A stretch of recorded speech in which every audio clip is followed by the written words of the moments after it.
Got it. Okay, I'll make sure it is officially live.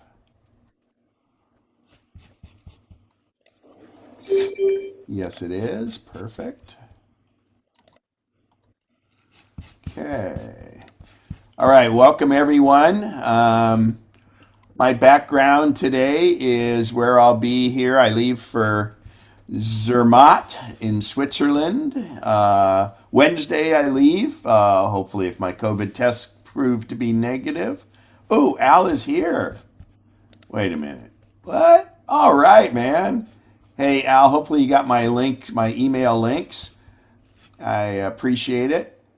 Um, anyway, so I'll be there for about a week. I'll do a day or two in Geneva, and then I go to Zermatt, and then I meet some other friends in the. It's called the Dolomites. It's the Italian Alps for another week of skiing, and so I'll be back and be able to share all that with you in our February meeting because I come back January 31st. I come back only so I can do the next class. You know that, right? Oh, who's doing the January meeting? What's that? I think I had prearranged that with Pete, if I'm not mistaken, Oh, okay. because I knew the date on that. So I'll verify with that. But that was I think there were the three different things when I was gone from my last trip. So as we go through today, you please ask questions as we go along because our memory is short and we'll forget before we move to the next subject. And I want this to be really interactive, and hopefully, I can bring you some things that I find very interesting. And I've provided links so you can dig a little deeper too. So, that being said, I'm going to share my screen. And we'll go to the, let's see here. All right. So we've already started the recording, so I can do that. And please, I forgot to use my iPad as a monitor for this thing. So if my screen's not showing up or anything's weird like that, please, one of you, go ahead and speak up. And actually, we want to do one more thing. Al, I'm going to make you a co-host. So I've made some others. Let's see here.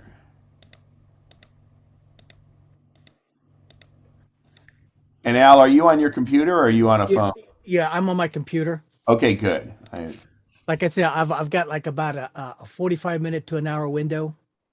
Okay, no problem. I've given Bob the same links I sent you. Okay, excellent, excellent. Oh, and he can post those in the chat as we go along. So Okay, we're lucky to have you as long as we do.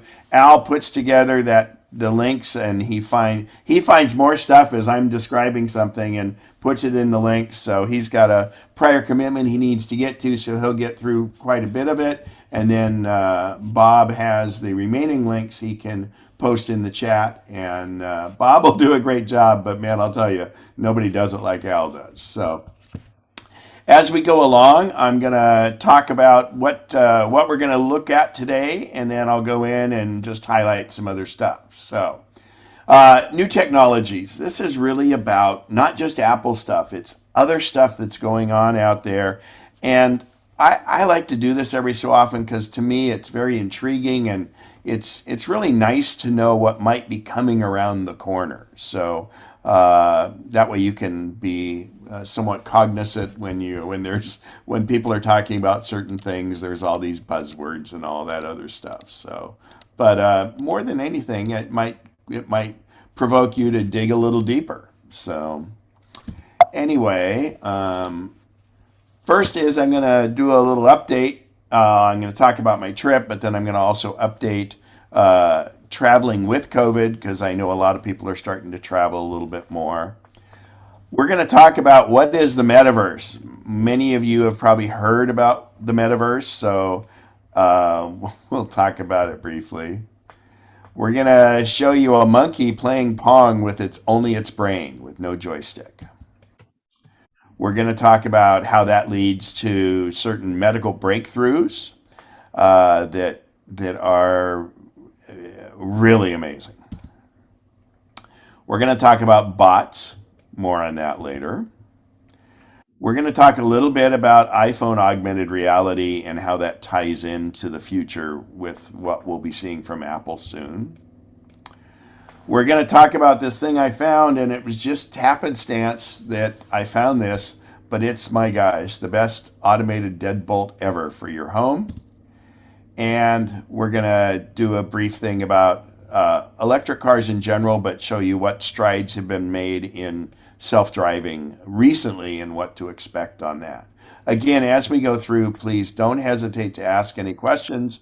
And at the end, there should be plenty of time for Q&A also. Ken, are you going to say anything about Monterey? No, because I'm not going to say about Monterey. That's old technology. No. No, I'm not, because that's not part of this. I don't know if Pete will address it maybe during his thing while I'm gone, but Monterey I think is pretty darn good, but I haven't encouraged people to jump to it yet. I still think Big Sur is the final version of Big Sur, or the version that's out, is pretty good. Monterey is pretty good, but I think it needs just a little more tweaking. And a lot of it depends. If you're going from Big Sur, going to Monterey from Big Sur to Monterey, that's not too much of a problem. It's whether you're coming from Mojave to Monterey, and that's for another discussion. If we have time at the end, I'm happy to discuss that. All right, so as these pictures go through, I'm going to talk a little bit about traveling with COVID. Traveling during COVID, excuse me. You shouldn't travel if you have COVID. Just a little precursor to that. In fact, I'll let the slideshow run and then I'll talk some more here. This is just some of the recent photos from my trip. So I left October 31st for 15 days in Morocco, 12 days in Jordan, and 9 days in Egypt. And the way it works is Egypt was a bit of an afterthought, because to go from Morocco to Jordan, you have to go through Egypt and do a one-night layover. And then on the way back, it's the same thing. So I said, well, if I'm going to do a one-night layover in Egypt, well, heck, why don't I spend a day there and go see the pyramids? And then I said, well, okay, maybe 3 days. And then everybody says, well, you really should, for security and everything, have a group. So I went with, it was really tough to find a group that didn't include air, because I was already there. So I booked it through a company called Exotica, and did a really wonderful 9-day trip through Egypt, and had a great time. The highlight of Egypt was probably the sunrise balloon ride over the Valley of the Kings. That was awesome. Egypt was better than I had anticipated. Again, it was kind of an afterthought. Before that, I was in Jordan, and Jordan was just phenomenal. Jordan was, and I was very lucky. It's a wonderful time to be there. This is actually in Morocco. That was tanning the leather, spice markets, etc. This is a Bedouin family. It's a grandmother and grandson. Yeah, camels out on the desert, and there's the traditional shot from the camel. Sahara Desert at sunset. It was just had some great vistas and the rolling dunes. This was sunrise the next morning. There's sunset again, kind of a little out of order. This is we were roughing it. That's glamping in the desert. This was sunrise in the Sahara. Again, sunrise. It was just awesome. That was sunrise. Yeah, these are all sunrise. This was actually prior to that. That was traveling in. This is a town as we went along. Wonderful location. Now, I've got so this actually, I want to talk about this. This is taken with my iPhone, and that's the Milky Way galaxy. So the newer iPhones, they had it in the 12, and I'm not sure if it's in the 11, but it has night mode. And night mode allows you to go usually up to from 3 to 10 seconds. In other words, if you hold the phone really still, it will do a long exposure. But if your phone is set and is on a rigid table or on a tripod, it senses that you're not holding it by hand, and it can extend the night shot to 30 seconds, and it just senses that inside. Now, this was 30 seconds. To be honest, I would have rather this had been about 18 seconds, because then you don't get the star blur, and it would have been a little darker. These are clouds in the lower right or lower left, and that's the Milky Way galaxy. And I simply had this set on it. I was on a rooftop at the hotel we were staying at, and I had it mounted on a tripod, and it can do the Milky Way galaxy like that. So that's something. And if you have any questions on that, go ahead. You guys can speak up at any time. Just unmute yourself. So I cannot see if you raise your hand. I'll depend on the co-host to tell me if somebody raises their hand. Oops. Got to go back. Sorry. Oh, come on. Let's go. Where were we? There we go. This is the tree climbing goats in Morocco. So we're going along. So this is a tree called an argon tree. Argon creates a little bit of a fruit that's about the size, a fruit or nut, size of a walnut. It has the soft casing on the outside. Then it's got more like a walnut shell type casing. And then the meat inside it is very much kind of like the meat of a coconut. And that is used for very high-end cosmetics and hair care products. So this is the argon tree in Morocco, and only in Morocco do you find tree climbing goats. So these goats climb the tree, and they can forage better because there's more for them to grab. But secondly, they're also up and away from predators. Well, and the story is that other goats, if they bring in goats from other places and stuff, they never learn to climb trees. So this tree climbing goats in Morocco was pretty cool. That was one of the highlights of Morocco. This is at the beach, the coast by Morocco. This is in Jerash, a very, very old city. Wonderful columns all throughout. This is an amphitheater, and I'm not sure if it's this one, but one of the amphitheaters we saw will hold 6,000 people, which is just amazing. And we went down to this, so someone can speak from the stage there, and everyone hears it very clearly. The acoustics are amazing. Again, more columns, and then the new city behind it. The markets, I love Central Markets. Whenever I travel anywhere, I always go there. Wonderful columns from the Roman times. This is the oldest found sculpture, and it was from, I forget if it was, I think it was 3,000 to 4,000 BC. And this was a sculpture they found nearby in Jordan, and it was a man-made sculpture. Then they have one that's a little newer coming up. And that, hey, they're sculptures. We didn't say they were good at it, but that is a sculpture that was found, and just these artifacts. These old artifacts are just amazing how far they go back. This is going into, so this is Petra. This is going in through these walls that you walk into. This is at night, 3 nights a week. They light Petra with 1,000 candles, and as you go along through this, you go for a good quarter mile through these canyon walls like this, and it's very smooth walking along. You're going downhill all the way in, slightly, just a slight decline. And this is going in to see, this is behind there, the treasury. But this little alleyway you're going through is called the Siq, S-I-Q. And that is at night. And those are the candles lighting basically the treasury building in Petra. Petra was incredible. That's more of the Siq, just how the walls are. It's just really cool. That's it during the daytime. That's the treasury, which is the main attraction.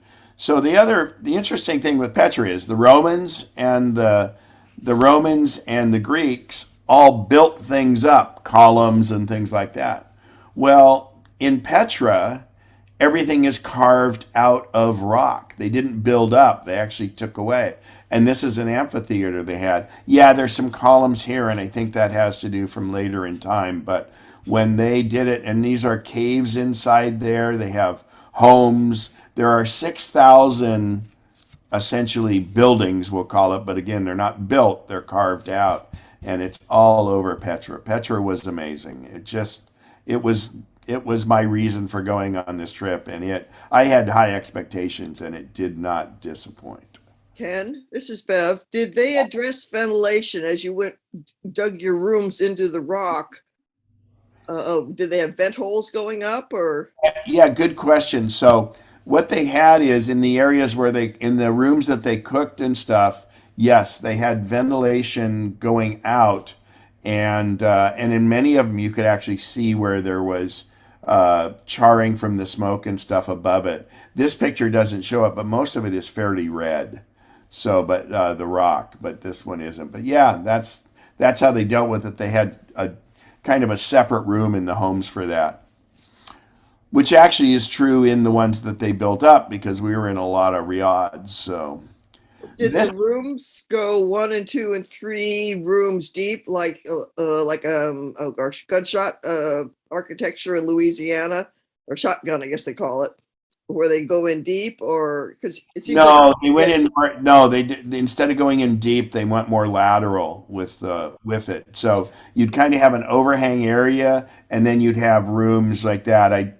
There were some cases where it would go a little bit deeper, but I think that's just harder for them to carve it out too, because you got to get more stuff out. So functionality, or the ability to carve it out, is better across. So, and I don't know if they can run into different veins and different things like that, but great question. So this is called the monastery, and the monastery, it's a huge hike to get up there, and 9 of us decided that our excuse is that we wouldn't have time to see other things, so we decided to get on donkeys, and these donkeys were amazing. And these are beasts of burden, and they normally carry 4 times what a human being would weigh, and they just do it. But the donkey, it's exciting, because at parts you're going over, there's like big drop-offs to the left or drop-offs to the right and stuff, but they are so sure-footed, and they know the way up. So one donkey handler handles about 3 donkeys, and he simply goes and makes noises to the donkey to tell the donkey to either speed up or slow down or turn left or turn right. But the donkeys know this trail up these steps so well that they just do it. It's just amazing. So we supposed to be seeing donkeys right now? I'm sorry? Are we supposed to be seeing a picture of? Oh, I don't think I have a picture of the donkeys, because okay. I couldn't dare take my hand off the saddle to take a picture, because I didn't want to fall off. Oh. And actually, the same holds true for the camels. I did get a couple camel pictures, but it's not the same as falling off this thing. Roy, go ahead with your question. I know you've been here. Yeah, you have more guts than I. I would not ride up to the treasury on an animal. I had to walk it. Yeah, and it's a pretty arduous walk, huh? Oh yeah, but I did it. So yeah, which amazed our tour guide. Since I was twice his age, he was shocked that I could do it. Because it's super steep, and you're getting up quite high when you do it. Yeah. Yeah, so this is the monastery, and this is what you go up to. But once we got there, then we of course sit and we're having well, what they call a sandwich is a little unique. But anyway, uh, we were all scared about riding the donkeys down the hill. I mean, a bunch of us were contemplating, well, should we just walk down? And then we're thinking, God, it just take too much time and all that. The ride down on the donkeys, I have to admit, was not near as bad as what I anticipated. So it was great, and I'm glad I did the donkeys. Our guide had make sure that there are, they know people. In fact, our tour guide lives in Petra. The guy, well, he is the best tour guide I've ever had anywhere. He is actually a pharmacist, and he tour guides on the side, and he knows Petra well because he grew up in Petra, and he specifically picked the donkey handler that he knew that takes care of his donkeys and is very highly regarded in the community and everything else. So that was very important because you never know with that stuff. So going on, of course, that's the museum up there. The antiquities in that museum are incredible. Now we're at Aqaba in Jordan, near the sea, and this was a wonderful hotel we stayed at. And Aqaba is right on the Red Sea, and this is so we went out here. We had a cooking class, and then that's the Red Sea behind us. And in the Red Sea, I was able to go snorkeling on the reef and stuff, and it was very cool. It was very, very cool. And then let's see. Oh, and this is where I live in Sun City. This is where we were glamping in the Wadi Rum Desert. I don't have a picture here of it because I've got thousands of pictures. But we also were in Morocco, I should mention. In Morocco, this is actually in Jordan. But in Morocco, we saw the filming of Raiders of the Lost Ark #5. And we didn't see Harrison Ford. We did see some. We were on the sound stage and stuff like that. We just happened by. We were visiting this one city, and they were all set up and doing it. And they took this one large hotel and restaurant, and they had redone it with the names they wanted, neon lights, all this other stuff. And then the cars they had seemed to be about late 60s. So that's what the setting for that will be with Raiders of the Lost Ark that's coming. Of course, you have the traditional one. Here we are in the Wadi Rum Desert in Jordan, and I'm taking the picture while riding the camel, and of course, we're doing it at sunset, so you have the long legs like this. And yeah, this isn't as bright. It's weird how it kind of does it down. Oh, just kind of neat photo from there. This is the Dead Sea. Now, the Dead Sea has got 6 times the salinity of normal water, seawater. It's where the Jordan River dumps into the desert, and it doesn't escape. The water simply evaporates, and the Dead Sea has gotten smaller and smaller and smaller because they keep pulling more and more water out of the Jordan River. So the Dead Sea shrinks, and of course, when it evaporates, it leaves more and more salinity behind, and there's no life in the Dead Sea, hence the name Dead Sea.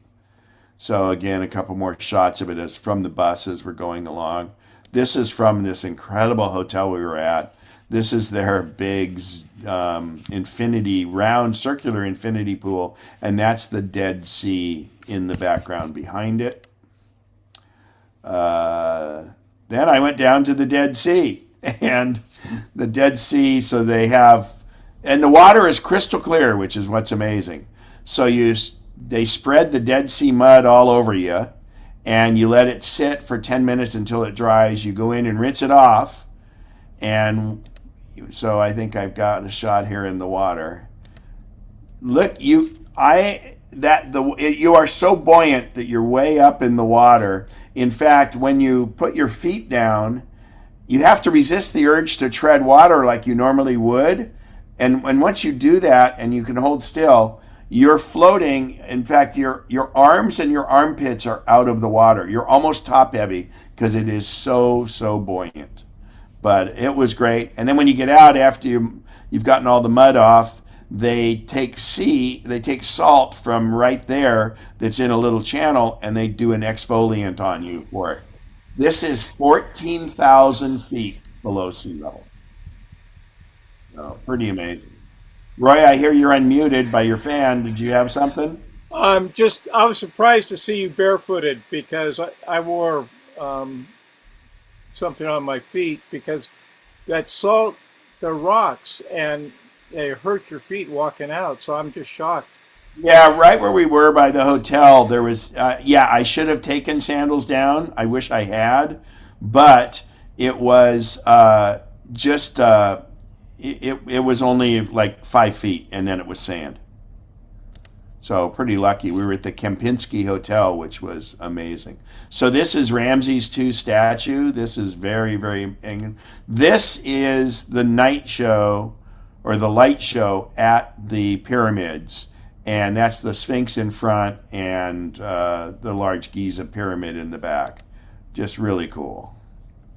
Let's see here. Come on, go ahead. Oops, did it start over or was that the end? Hang on.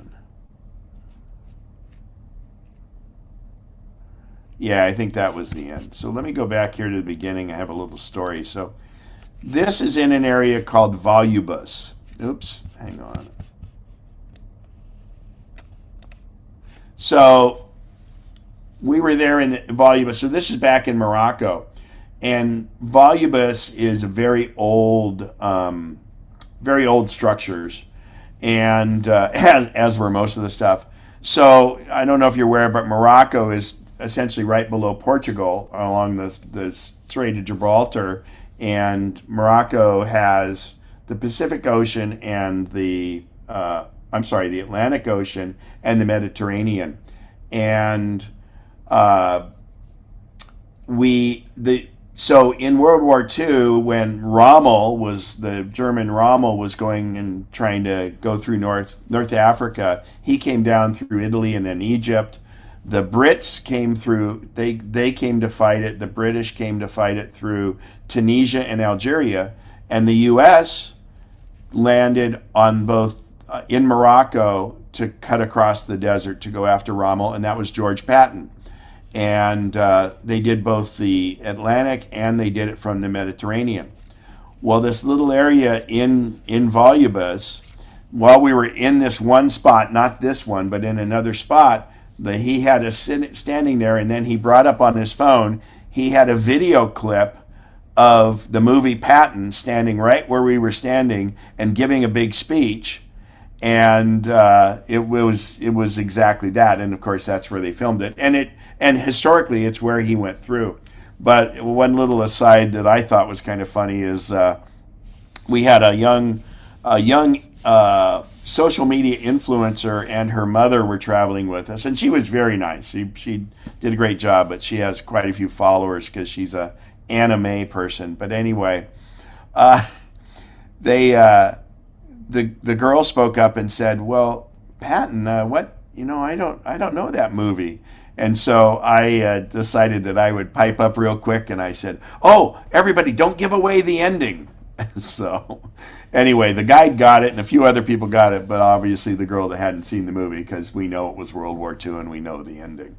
But the other interesting part about Morocco is it has the longest standing treaty with the United States of anywhere. The Treaty for Morocco was signed in 1778, and it still holds to this day. And Morocco and the U.S. get along fantastic. And they actually helped us when we fought the French. And in Morocco is interesting because you go from you have the ocean, then you go through a pretty green area, and then they have the mountains, the Atlas Mountains, which had a small dusting of snow when I was there. They even have a small ski resort that has 2 lifts, and they have this hotel that looks like a French chalet, and it's even called Chamonix. And then you come down, and it's the beginning of the Sahara Desert. So they really have a real diverse, and Morocco was fantastic. I do have to say that one of the favorite things, we visited this place a store where they get fossils from the quarry that they're able to do. Now, the Sahara Desert used to be the Sahara Sea. So over years, it got millions of years, it got compressed. That was millions of years ago. So this family, the grandfather started it, and I interacted with the son. They're the only ones that have the rights to quarry the rocks in Morocco, and so they have this quarry, and it's as hard as marble, and it looks like marble, and there are fossils down in there from up to 600 million years ago, and they have ammonites, they have these other things, they have nautilus shells. So in that visit, we were able to see it, and what they do is they quarry this stuff, and if they come across a rare fossil, they have to offer it and show it to the government. And if the government determines it's something that's of value, not monetarily but historically, then the government can take it from them. And then the rest of the time they say, oh no, we've got plenty of those, we don't need it. So it's wonderful to interact with that business. But I bought a coffee table, and it has 2 nautilus shells, it's got a squid and everything, and it's just awesome. And it arrived right after I got back. So anyway, that was, the whole trip was fantastic. So now let's talk about traveling. Oh, June has her hand up. Go ahead.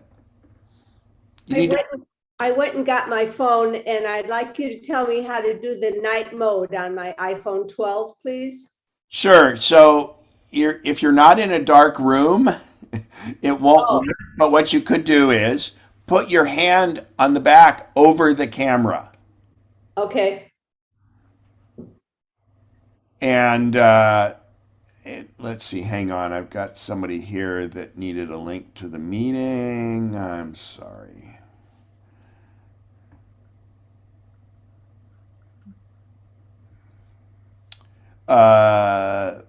Anyway, I'll do that in a second. So if you go in, you put your hand on the back so the camera's very dark, go to the camera mode. And which phone do you have? 12. Okay, great. So when you fire up the camera with your hand over the back, in the upper left corner, is there a yellow thing that says 3 seconds? No. And you're in picture taking mode. Photo. Yeah, but the 12 should have it, shouldn't it, Bob and Al? I thought the 12 did. You know what? Al will probably do some research on that if he's there. I thought that it did in the 12. It might only be the 13. Okay. So that would be a way to test it. I'm on a 12 and I'm getting a 3-second thing. Okay. So I don't, and are I you, got it now. okay. So that 3 seconds means that when you take a picture, it's going to take 3 seconds. Now, if you put it on a desk, in fact, put it on your desk there, and don't touch the phone. And mine's probably vibrating too much. Oh, see, it's up to 5 seconds now. And if I tap that yellow thing, you can extend it on the bottom. Tap the yellow, you can go up to 30 seconds. Okay. Got it. Now, you wouldn't normally want 30 seconds for hand hold. And there's many times when the phone has such good capabilities that at the bottom I slide and turn it to off, because many of the night shots you don't want that. But for doing the Milky Way galaxy and stuff like that, you want that. So Thank you, Ken. you bet. Any other questions? Because I'm going to go ahead and try send it. It's also on the 11. Good. Okay.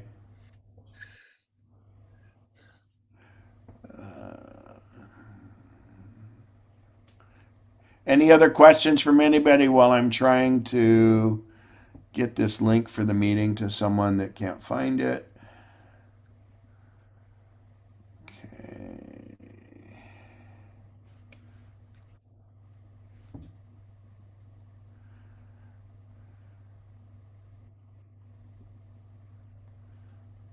All right, I'm not going to worry about it. Bob, do you have Louise Brown's email address? You could possibly email it to her. What on my email? I'm sorry, Emailing what? the meeting link. Anyway, Oh, doesn't matter. will do. Okay. So let's get out of this. All right. So now we're going to dig into the metaverse. I don't know if you guys have heard much about this, but you will be, because it's the new buzzword. And the way I like to say about this is, yeah, it's a buzzword, just like years ago when 3D TVs came out. They were the buzzword. And it was all the latest, greatest thing to have. And, that lasted for about a year until they realized there wasn't much content and everything else. So the metaverse what is the metaverse? Well, first of all, those of you are probably aware that Google, their parent company, is called Alphabet now. They were always the same company. They just decided that Google is one thing, Waymo, and some of their other stuff. So the overall company is called Alphabet. Well, Facebook decided that their overall company will now be called Meta, M-E-T-A. So that got the buzzword about metaverse. Well, this kind of says a little bit about what it is. If you take the internet experience, our current internet experience, even though it's fairly immersive, it's two-dimensional. And it's like seeing the metaverse will make it more three-dimensional. So with these virtual reality headsets and things like that, you enter it, you can look around. They may inject smells, they may do different things, you'll have sounds. So it makes it more immersive. So when you're wearing a headset or glasses, you will be very interactive with whatever it is you're looking at on there. Now, they also, I think the real key to this will be what we call augmented reality, which I'll get into in a minute. But this is really taking and making it more like real life, except you can be in your house. So it's the combination of these things: virtual reality, augmented reality, and again, it's like going in and you'll be able to look around and do different things on the internet, over the internet, and it'll be like you're there. For instance, to do a virtual reality tour of Petra like I was just in. And it would be like you were on a donkey hiking up. So it takes the metaverse, it's digital reality, which is kind of funny. They mean that more in the sense of augmented reality and virtual reality. So let's talk about what augmented reality is, AR. Augmented reality has been around for a while. I'm going to show you an example of that later. Apple is very committed to it. They have a kit for developers to be able to build things in augmented reality. And what augmented reality is, just a simple example of that is, if you have your iPhone, and in fact Yelp used to do it, I don't know if they still do, but with Yelp, you could be in an area and you would pull up the augmented reality app on your phone, and you would point your phone, and of course the camera's on, so you could see where your phone is pointed, and it would point and show you that that's the name of the restaurant that's over there, and then you could tap on it, and it would give you all the Yelp reviews for that restaurant. I have this app that I dearly love, and I encourage anybody that does a lot of stuff in the outdoors. It's called Peak Scanner. And I use Peak Scanner, think about this, you're going down 395, and there's so many wonderful peaks along the way that if I stop and I hold up the phone looking through the camera, it will have a little triangle showing a peak out there, and when I line up on that peak, it'll tell me what the name of the peak is, because it's deriving that from GPS and map information, and it will tell me how far away it is, how much higher it is than I am, and its total height. And that's all derived from information about it from maps, and the fact that it's using it's using the compass and the GPS locator to know where I am. So it's using so many different parts of the phone. It's using the GPS. It's using the accelerometer, so it tells you your phone's moving. It's using the compass, and it's also using the accelerometer because as you tilt your phone up and down, it will do different things. There's a wonderful app called Night Sky.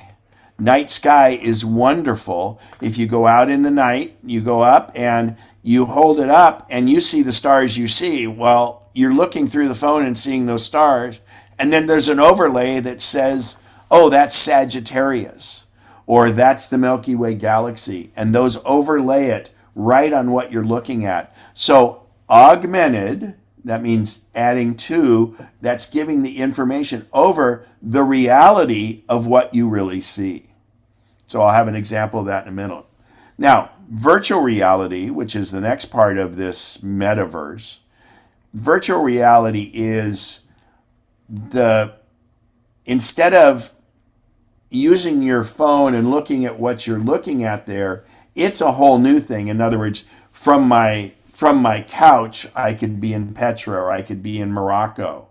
Or I could be skiing down a mountain, different things like that. That's virtual reality because it's not you really doing it. But there are some exercises and there's a lot of things done with virtual reality where you're getting a workout and you're into it. And that is maturing, as is artificial or augmented reality. So it's, and then you add to that artificial intelligence, and then it'll kind of go from your history and put different things in. It's really in the early days, and we know about Oculus, which is the Facebook one, that's the goggles, and there's other ones out there. That's the virtual reality. But if you think back to when Google came out with Google Glasses, the other thing you can do with augmented reality is, let's say you're walking down the street and you have these glasses, and if you turn to the left and you look at you turn to the left, and again, you could see what restaurant it is, let's say, and maybe a menu would pop up, or the reviews of that restaurant in your glasses right there, just reflected back into your eyes. So that's the kind of thing we hear that Apple is working on a headset and possibly glasses. I don't know. It's not, I don't anticipate it being this year. They've got a lot of work behind it, but they've set the stage with the augmented reality apps that they've made, that other people have made for the phone. In fact, Apple has their own one, their Measure app. And you can go back. We have an old recording back there about when I did an augmented reality presentation, but it basically goes, you could have a suitcase sitting on a table, and with the app, it will actually give you measurements of that suitcase without having to do anything. So it's the melding of all this, and we'll see. There's going to be some really interesting implementations, and we'll go from there. So anyway, that's the metaverse. I actually think it's somebody said, just interchange when you hear metaverse, say cyberspace, because the cyberspace is basically just all the informational space we're getting. So any questions on this at that point? Or any questions on that at this point? How's that? That's better.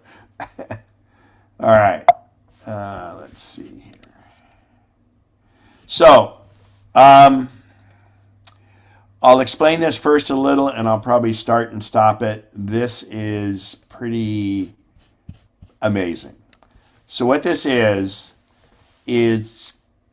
so first of all, I got to tell you this. You see this monkey who has his hand on this stainless steel thing, and it looks kind of weird. What that is actually, it's got essentially a banana smoothie that his reward for doing tasks is he gets a little bit of banana smoothie dispensed through that. It's this is all voluntary, but he gets a reward from it. So this is, You'll have to turn your speakers up because I could not get the sound to be any better on this.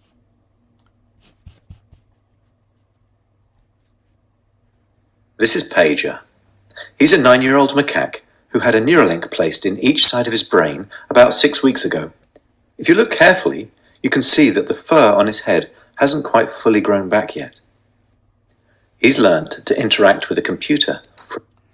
So what he's doing here is he is controlling the joystick. He's learned to do that because it's a reward. If he gets the little white dot in the circle or in the square that's lit, he gets a reward. So that's what he's learned to do. And he walked up to this himself and starts playing it. He wants to have his banana smoothie. I mean, it's Pavlov's reaction, right? So, and what he's doing here, this isn't necessarily a game, and I'll explain that in a bit. But again, what the screen is, he's moving the joystick, and that's to the dots. He's the little white thing. So we'll go further. Tasty banana smoothie delivered through a straw. We can interact with the Neuralinks simply by pairing them to an iPhone, just as you might pair your phone to a Bluetooth speaker. The links record from more than 2,000 electrodes implanted in the regions of Pager's motor cortex that coordinate hand and arm movements. Neurons in this region modulate their activity with intended hand movement. For example, some might become more active when he moves his hand up, and others when he moves it to the right. So what they're saying is, so this implant he has in his brain is a Neuralink chip, and it has all these little wires going out to it, because what they're trying to do is they're figuring out what part of the brain he's using to tell his hand to do what it does. And you know, there's up, down, there's in, out, there's how tight he squeezes his hand, things like that. So they're trying to map where in the brain that's happening, and that's what the links do. So we go more here. By recording from many neurons and feeding their activity into a decoder algorithm, we are able to predict Pager's intended hand movements in real time. First, we calibrate the decoder by recording neural activity as Pager uses the joystick to move a cursor. So in other words, what they're doing is they have the wire attached to the neuron that is firing for him to do. You know, many different neurons will be like the hand movement. You have so many different things. And so what they're doing is how they can determine which one's being done is they're calibrating it, and they're saying, oh, when he moves his hand right, this is what happens. And so this is really just so they can calibrate this to him and where on his brain it is. And it's really weird. It's like if you've ever calibrated a touch screen where they have you go and you tap on an X here, then you tap an X down there, and that's to get it so it's in sync. Targets presented on the screen. As he's playing this game, we're wirelessly streaming in real time the firing rates from thousands of neurons to a computer. So that's actually where the thousands of neurons, and essentially a neuron is either just like everything in a computer, it's on or off. So in other words, all these little white, those are a bunch of white dots basically. White meaning it's on or off, and that's what this is what they're seeing. And of course, it looks like white noise to us, but I'm sure they have a way of decoding that. Using these data, we calibrate the decoder by mathematically modeling the relationship between patterns of neural activity and the different joystick movements they produce. Now I want you to notice here, it's not a mistake, but they have unplugged the joystick. After only a few minutes of calibration, we can use the output from the decoder to move the cursor instead of the joystick. So in other words, he's still moving the joystick because he knows that's how he gets his reward, but they have calibrated this in very short time because now what's moving that, where he used to move the joystick with his hand, Neuralink has taken and said, okay, we're moving it with the brain activity. So in other words, if he thought of, he wouldn't have to move his hand, but it's hard to teach a monkey to think about moving their hand. But in other words, he's moving this with his brain. Pager still moves the joystick out of habit, but as you can see, it's unplugged. He's controlling the cursor entirely with decoded neural activity. Our goal is to enable a person with paralysis to use a computer or phone with their brain activity alone. So what that means is the future of this and the exciting part is, let's say someone has a spinal cord injury. Well, we know that essentially, let's just look at a paraplegic rather than a quadriplegic first. It's easier to visualize. So the person that gets a spinal cord injury, the spinal cord, among other things, carries the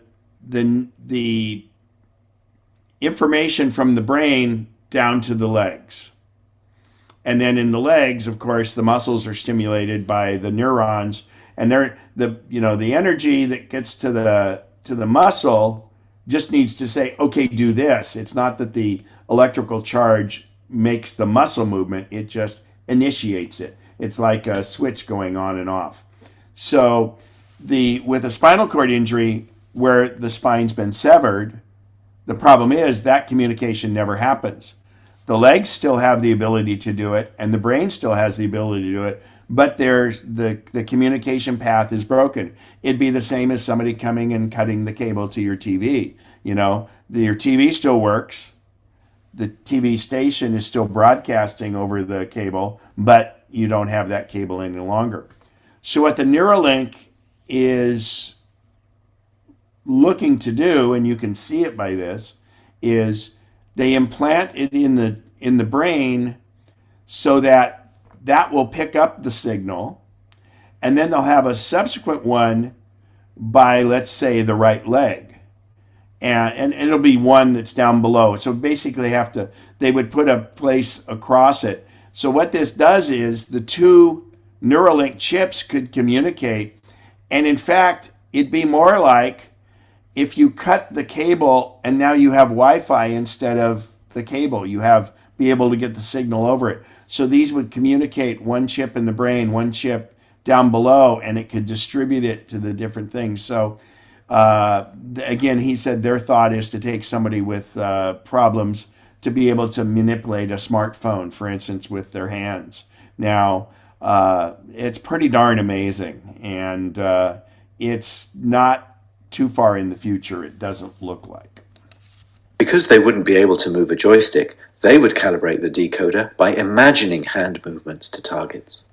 So what they would do is, let's say they have a spinal cord injury, they remember, and they're a quadriplegic, they remember how to move their hand, and all they do is think about moving their hand, and then of course they would calibrate on the screen because that's how it does it to them, and then therefore, and the hard part is going to be really getting to the muscles, the limbs, and the neurons are in the lower. One of the things the Neuralinks allow Pager to do is to play his favorite video game, Pong. To control his paddle on the right side of the screen, Pager simply thinks about moving his hand up or down. We've removed the joystick altogether. Now that he's up to speed, let's increase the difficulty and see how well Pager can play with the Neuralink.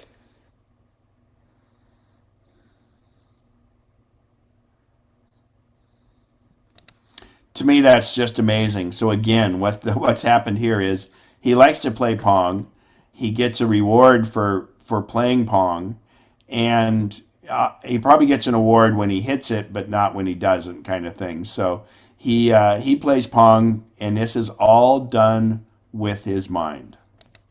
As you can see, Pager is amazingly good at mind Pong. He's focused, and he's playing entirely of his own volition. It's not magic. The reason Neuralink works is because it's recording and decoding electrical signals from the brain. Great game, Pager. And what better reward for a monkey than a banana? We still have challenges spanning many fields of engineering. So if you're good at solving hard problems and want to change people's lives, even if you've never worked with the brain before, we would love to hear from you. So Al has included links, I'm sure, in the chat there.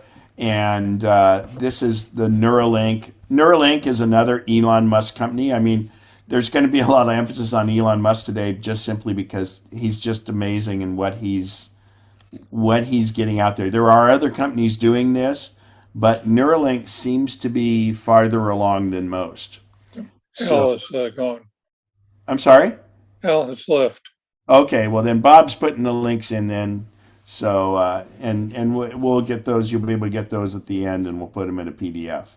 So, any questions about Pong, about the monkey, about Neuralink? I mean, this is so new, but it really is, it's, what it's trying to accomplish is pretty straightforward, and you can see it. It's just how they do it. So anybody? Go ahead. Nobody? No questions? Oh, Bertie, go ahead. Hi there. Well, Ken, as you and I know, our friend Joyce's grandson broke his neck and is a paraplegic now. And are any humans doing this experimentation yet?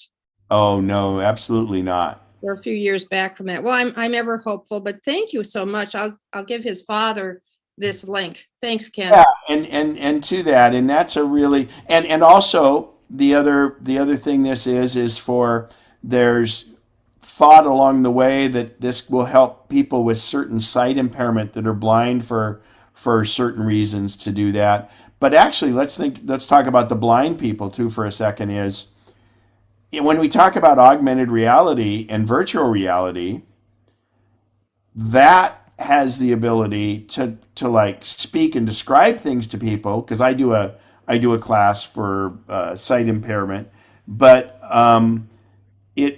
if they could tap it where what comes into the virtual reality glass and then is able to go to the I don't think it's neurons that go to the eyes, but basically what goes to the optic nerve and all that. There are people decoding that. Neuralink isn't doing that. I mean, they've got enough on their plate to do this. But, and by the way, that video you just saw was to attract people to come to work for Neuralink. It wasn't really made for public consumption and things like that. So, but it is, you know, if you were in that field, if you were a neuroscientist, that would attract you to go in and go work for them. So, Mary, go right ahead. Yeah, just a couple of asides on innovative technology. There is a show on Saturday mornings with Mo Rocca called Innovation Nation, I think it is, on CBS.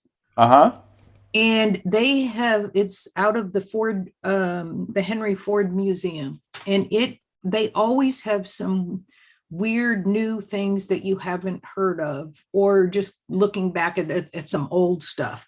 Right. So, Innovation Nation. yeah, and it's a kids show, but it's fascinating. I mean, it's got some really good. Getting them started right. Pardon? Getting them started right, but yeah, kind of like Toy Story was for kids too, but I sure enjoyed it. So yeah, well, like today there was one on a filter for your washing machine to get all the little plastic stuff out of that comes out of your fabric. It isn't electronic, but many of them are. Anyway, that's one thing. The other what thing, time is it on? It's on at 8:30 on Saturday mornings. 8:30 to 9? Yep. Good. So repeat the name. Innovation Nation, I believe. Thank with you. Mo Rocca, because if you know him, he's kind of a humorous guy. You can probably see it on cbs.com. Yeah, and they may even have some on YouTube on that. So that's great. I just wanted to make sure it didn't conflict with us, because then No, I said but it's just that, random stuff. Today it was all about, how they got a big wheel, those little big wheel trikes and how they did that. So I think, Ken, you would be interested in a lot of this stuff. Some of it electronics, some of it cars, whatever. Anyway, the other thing is many years ago, if anybody's read the book Terminal Man by, I can't even remember now. He's the one who wrote Jurassic Park.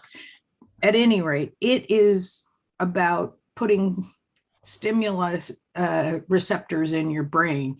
And I knew some people who said that really, truly that kind of study was going on back then. And that would have been in the 70s. So Yeah.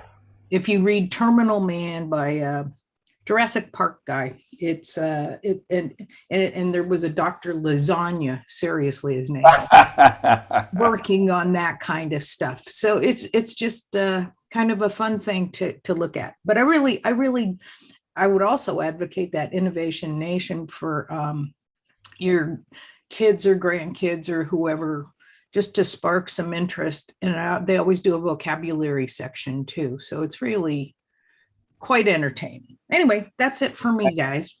And your picks were great, Ken. Really nice. Oh, thank you. That's my excuse for traveling. Anybody else have any questions? You can raise your hand or just unmute yourself if you have a question about the Neuralink thing. You can explore it more there. There's not, to be honest, the site at Neuralink is really more, again, to attract people, because it's not like they're selling this at retail, so it's not going to be the smooth interface, and it gets pretty wonky in there at stuff. But luckily, I had found out about that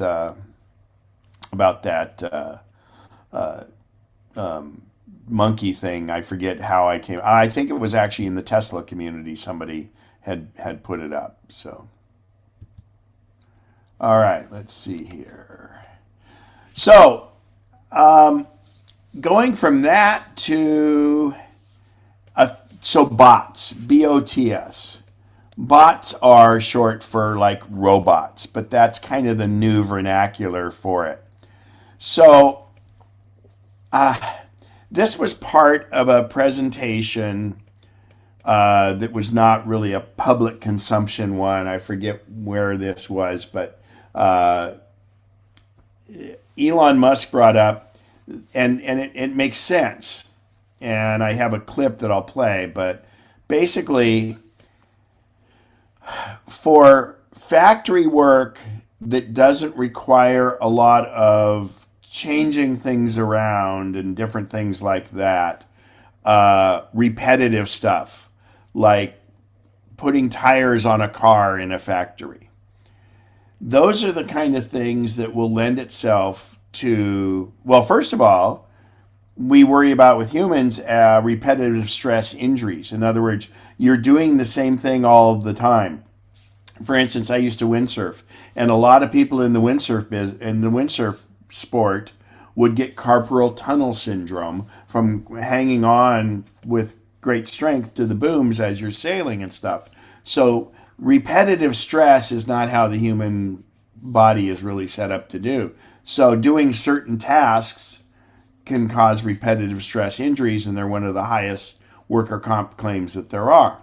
So a robot, if it can do the task, is perfect for that, because they don't get repetitive stress injury. They don't need a lunch break, and they don't have Mondays. Anyway, so the thought is that on the factory floor, they may be able to do this.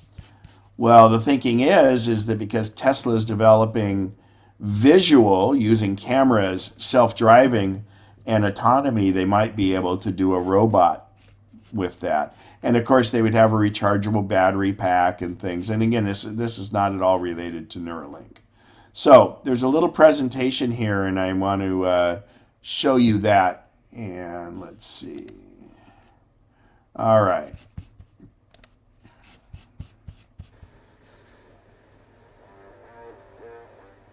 Oh, hang on, I need to start.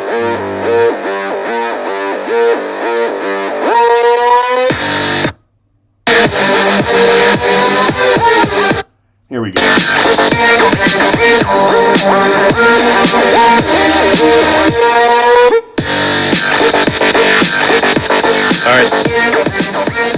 Thank you. So obviously this is a fake robotic kind of thing. This is just the beginning of the presentation, and I wanted to skip through because they had like a minute and a half of that dancing and stuff. So now we're going to get into the presentation, and this is about 4 minutes long.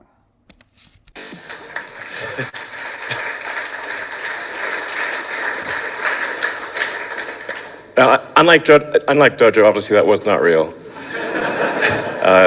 So Dojo is real. I have to say, you have to get used to how Elon Musk presents. He is no Steve Jobs by any means. He has Asperger's syndrome, and you can tell when you see this, his mind is going a million miles an hour in a million different directions. So some people find it uncomfortable, but once you watch enough Elon Musk presentations, you realize what it is, and it's he doesn't profess to be a good presenter. The Tesla bot will be real. But basically, if you think about what we're doing right now with the cars, Tesla is arguably the world's biggest robotics company because our cars are, like I said, semi-sentient robots on wheels. And with the full self-driving computer, essentially the inference engine on the car, which will keep evolving, obviously, and Dojo, and all the... When he mentions Dojo, Dojo is a computer that Tesla has developed that is it's a supercomputer, and it's like the size of 4 Mac Minis. And then what it is that each one can connect to another one, and you can build like Legos. You can build out, and the more you add to it, the more computer power there is on each of these. And his reference to that was the beginning part of this presentation, because that was about what's called Dojo. And Dojo is again developed in-house, and what it will do is it allows, so there's machine learning. In other words, we talked about virtual reality, augmented reality. This is more in the artificial intelligence and machine learning. So machine learning is where it's given input and it solves problems, and it learns along the way how to solve problems. It's basically how our brain does. As a child, you learn if you put this foot in front of this one and then this one, then I can walk and things like that. That's what machine learning is, and that's how Tesla is solving the self-driving process, because they have all these cars out there, over 1 million cars, giving information to Tesla about what happens on the road, and this little side scenario where it was a dog on a leash or whatever. Well, there's not enough people to go over all that. So it's brought into the computer, and the computer learns from looking at that and says, let's fix that there. So that's machine learning, and that's what this Dojo does. And that's how robots would learn to do different tasks and stuff. So when he mentioned Dojo, that's what it is, and it's from a computing end of it, it's pretty exciting, but that's really in the woods geekiness. Neural nets, recognizing the world, understanding how to navigate through the world. A neural net is, so as we go back to Neuralink, or what we just saw, your brain has this neural network. Your brain is solving all these problems all the time, and that's a neural network. So what a neural network does in the computer sense is, in a simplified form, is what it learns from one car, what it learns from another car, what it learns from all these, and puts all those together. And that's what, it's a learning thing. It kind of makes sense to put that onto a humanoid form. And we're also quite good at sensors and batteries and actuators. So we think we'll probably have a prototype sometime next year that basically looks like this. And it's intended to be friendly, of course. That's a concern with robots, whether they're friendly or not. And navigate through a world built for humans, and eliminate dangerous, repetitive, and boring tasks. We're setting it such that it is, at a mechanical level, at a physical level, you can run away from it. Um, That would be important because you wouldn't want to have a rogue robot. You've got to be able to outrun it. So then I guess it's a survival thing. So, you have to make sure you're in good enough shape that you can avoid the robot. and most likely overpower it. So hopefully that doesn't ever happen, but you never know. I have to say that artificial intelligence, Elon Musk has come out and said it concerns him a lot because the artificial intelligence can be used for bad things and against us. And so he's concerned with that. And there's some nation states that are doing a lot of things with artificial intelligence. They're not there for robots yet. It'll be a light, yeah, anyway, 5 miles an hour. If you can run faster than that, you'll be fine.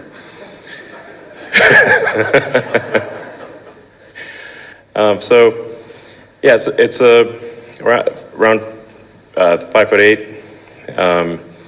Has sort of a screen where the head is for useful information, but it's otherwise basically got the autopilot system in it. So it's got 8 cameras, and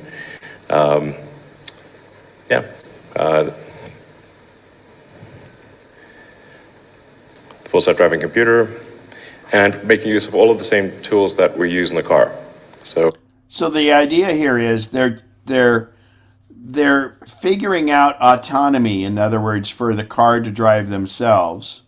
This has already been done in factory floors. In many, many factories, they have autonomous carts that can go around the factory floor delivering parts to different things. So in other words, these autonomous driving little vehicles, they're just a cart that they put stuff on. They go over to the warehouse, and the one machine picks it off the whatever part it is they need. They put it down on the cart, and the cart navigates itself to where the destination is. The early versions of these in the factory floors, they had wires, and they would electronically follow the wire. But now they go along, and they actually have cameras, and if they see someone there walking by or another cart, they stop and then go around and do things. Those are very simple for it to do, but that's out there now. And in fact, if you ever get the chance, and once COVID's over, I'm going to try to arrange it. I've done I visited the Amazon distribution warehouse out by the Sacramento airport, and they have this amazing way of getting pieces, whatever the item is, from one spot to another, and it's all done with machines. It's all just amazing. And the weird thing is, what they do there is they have this, it's like this pillar that has multiple levels. It's like a cabinet that they store things in without a door, but the machine puts the product, let's say it's an ice cream maker, for instance. They put it right in that thing. Well, what's interesting with Amazon is they don't put 12 of that same ice cream maker in the same spot. They randomly put it in different spots, different ones, because it's as it comes in, and the machine knows exactly where it put that third ice cream maker, and it goes right to it and pulls it out. It was really bizarre, because if you think about a warehouse, everything has to have order, because a person goes, okay, this is where the ice cream makers are, and there's 12 brands, and there's 6 models of each. Well, they're all in that area. Well, and at the Amazon warehouse, it doesn't do that. It goes and it knows where it left it, and so it goes back to that, a week later and picks it out. It's really amazing. And not only that, Ken, as that cart comes up to the workstation, it turns itself in the correct direction for the human worker to pull the thing out of the pocket that it's in. Yeah. So, and Bob, great point. So again, this is like this cart that goes up high, but it comes over to the workstation. It pivots because it's got 4 sides, and then it goes up and down to have it so all the person that's pulling that package has to do, or in fact, when they put it in, it does the same thing. It's the empty spot. So it just does that. It's really, and it does not seem efficient at all, but we all know how efficient Amazon is. And that couldn't all be done without strong computing power. So I will, when COVID's over, I'm trying to arrange for us to be able to visit the Amazon distribution warehouse. Did you do it, Bob? Yes, about a year and a half ago, a group from, my senior community here, busload of us went there, and it's utterly fascinating. Absolutely. Absolutely. Okay. And that is kind of along this same line. So, things I think that are really hard about having a useful humanoid robot is can it navigate through the world without being explicitly trained? Without explicit, line by line instructions. Can you talk to it and say, please pick up that bolt and attach it to the car with that wrench, and it should be able to do that. And the thing here is, once you train a robot, whether it's a humanoid or what they, these robots that are on arms and stuff, once you train it, it will do it repetitively, exactly the same way every time, and you can tweak it. And I don't know if you're aware, but a lot of the surgeries that's done now for hip and knee replacement, it's done robotically because it can, first of all, the robot can have smaller hands than a doctor, but secondly, it can drill in there so accurately that it makes for great, it repeats, and it just, you can, with a machine, it's like a CNC machine, those things that just carve out of metal. It can do it so accurately because it's within a micrometer of control. It should be able to, please go to the store and get me the following groceries, that kind of thing. So, I think we can do that. Okay, so now it just goes on about they're trying to get people in for Tesla artificial intelligence. So any questions on the bot or robots or anything else before we move on? Okay, good. We've either got everybody's glossed over by now, or... All right, so now we're going to show you, and this app has been around for a while. It's augmented reality, and it's the IKEA app for the iPhone. This is, I think, probably 4 years old, maybe more than that. And what you're going to see here is, what it does is, the reality part is, this would be your room at your house. And the augmented part is, it's going to overlay it with furniture and how it would look in the room. Now, obviously, depending on how close or how far you are from the furniture, the piece of furniture will expand and contract. Because the first thing you're going to do, and they briefly go over it, you'll see a whole bunch of dots. And that is going to measure the room and see. So it uses the phone. So actually, and the new phones are even much better for measurement, because the new higher end Pro phones all have LiDAR in them, and LiDAR does measuring very well, where the rest of it just uses it by using the camera. So the camera and LiDAR can make measuring super accurate. So here is it's called IKEA Place. Hey, IKEA would like everyone to know about Place, our new augmented reality app. Built on Apple's new AR kit, you can easily place true to scale 3D models of IKEA furniture in your place. Scan.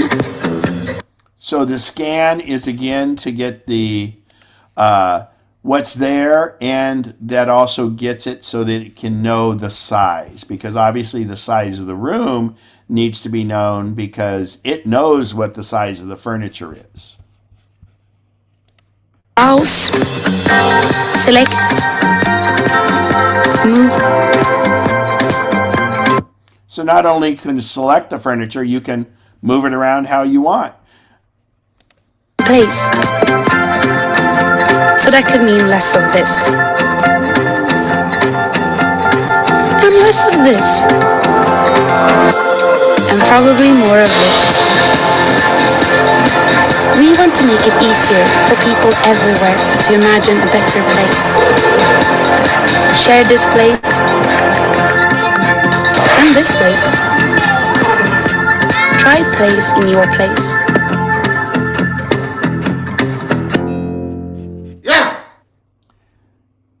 So the augmented reality, Apple is working very heavily on it. And part of the reason that happens is because Apple has what's called ARKit. And ARKit is what people that develop apps can use, and it gives them a platform to develop augmented reality. Now, again, the augmented reality will probably, so the stage was set 4 or 5 years ago when Apple introduced this. There were other people doing augmented reality and stuff, but I think it's really leading to the glasses or the goggles that are going to come out from Apple. But I think there's more and more augmented reality apps, and I encourage you to try. So the one I can use for photography, like when I did the Eclipse tour years ago when we had the full eclipse, we went to a location that we knew we were going to shoot from. We were going to try shoot from 5 days away. So what I did is with this Sunseeker app, I was able to say, okay, at noon, which is when the eclipse was, or it was 11 a.m., whatever it was, where will the sun be? And I held the app up and it told me the sun would be here. And through my phone, through the camera, I could see that where I wanted to see the eclipse from that location wouldn't be encumbered by mountains and trees or anything else like that. So that's the augmented reality. It could show me where the sun is. It could show me where it'll be in the future, because that's all can be calculated. And very, very good. That's called Sunseeker. And then the other one I talked about was Night Sky, which works very well for that kind of stuff. And it's a great fun one. Any questions on augmented reality before we go on? Or any other questions so far? Any text? Okay. And there, if you guys, hopefully some of you co-hosts are monitoring the chat to see if there's any questions in there. So, getting away from high-tech tech, here's tech you can use. So I don't know how I kind of came upon this. And I was looking around, and I believe it was in Amazon or something, but I came across a front door deadbolt lock, and this one does it all. It's called a 6-in-1, and it's from Ultra Lock, L-O-Q, Ultra L-O-Q. And there's a little video I'll play, and then I'll describe it, and I may stop and start the video. But I am blown away by this. I've had this for, a month now.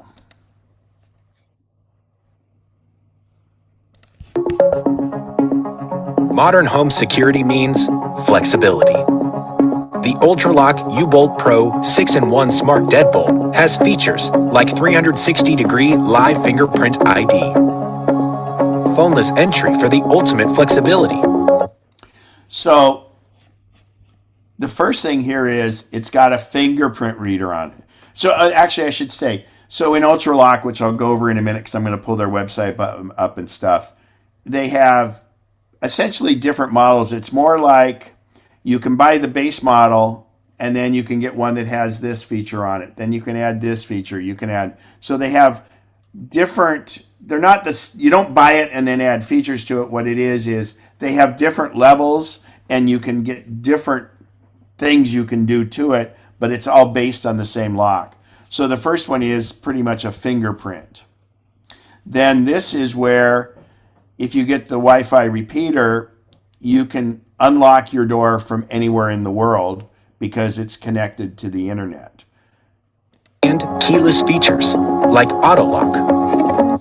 Auto lock is set, and mine defaults to after 30 seconds, the deadbolt will lock itself. So, and you can disable that quite easily, but it's really neat because now I don't have to deadbolt. I just shut my door and walk away, and I know it's going to lock. And in fact, I get a notification on my phone telling me it locked. Obviously, it's got the deadbolt turned so I can unlock it or lock it manually anytime I want. And auto unlock.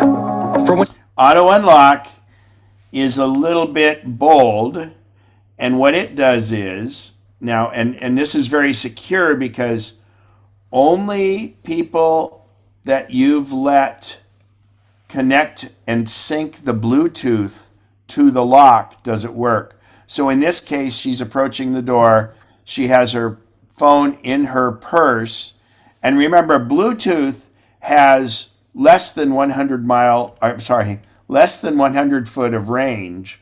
So this has to be someone nearby. It's not like they could take a phone and unlock it. This is different than the Wi-Fi.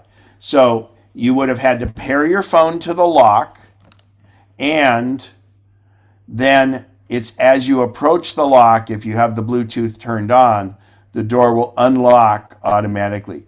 Now, what I find a little interesting about this, and they don't really bring it up, because you still have to flip the lever, so you're still going to have to take your hand and do something. So if you can take your hand and do the big door lever, you could easily put your fingerprint on the lock. So I did not enable Bluetooth on mine, but I could, and it would work for being able to share it with somebody. Oops. All right, here we go. Your hands are full. An anti-peep touchscreen that allows you to enter a security code embedded in a random group of... So let me explain this. So it has the numbers around in a circle. And in this case, the number that you want to use is 6139. That's what you've set. So if it's just you walking up to your house, you'd put in 6139. But if it's a case where you have someone around you, you could touch as many random numbers as you want and then type in 6139 and then touch a bunch of random numbers again. It detects it. So realistically, the numbers you're putting in, it ignores until you do a sequence of the 4 digits that you set. And I thought this was very, very unique. And in fact, I think this would be smart for them to implement in pin pads. So for ATM transactions. So again, if you're just walking up to the door, you'd punch in 6139. Otherwise, punch in a bunch of numbers, then make sure you put in your 6139, then a bunch of other numbers. Anybody could be watching it and they would never know which number it is that you are punching in. I thought this was quite unique. Numbers. The U-Bolt Pro is modern home security. A smart deadbolt built to make everyday life easier. Give visitors, like Airbnb guests, temporary access codes. So, the temporary access codes are great, and you do it from the phone app, and you can give them a 4-digit code. It will log on the phone who you give it a name. Let's say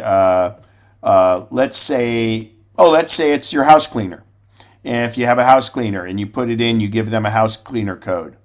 And they have their own code. And so then on the log, when it happens, you would say, you would find out the house cleaner entered it and the house cleaner exited. In like an Airbnb, or let's say you have a friend staying over, or if you have workmen that are working on your kitchen or something like that, you can give them temporary access code and then you can reject it afterwards and they have no way to get in. But again, the best part is you get a log of all this. Can it store more than one fingerprint?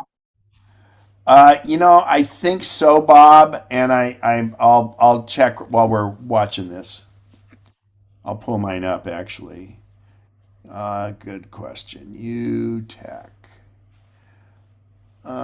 Settings.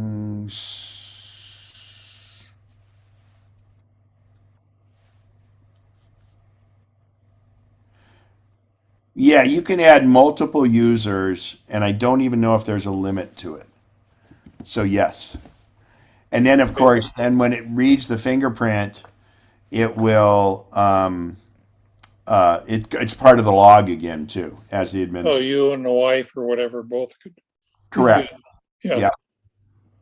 And, you know, even to make it easy, like even if you temporarily had workmen doing it and you didn't, and, you know, they might forget a code or whatever, or let's say you don't want them to give it out to other workmen, you could have the main worker come and make sure he does his fingerprint. And then all you do in the phone app is you simply delete that user or change it, and that no longer has access.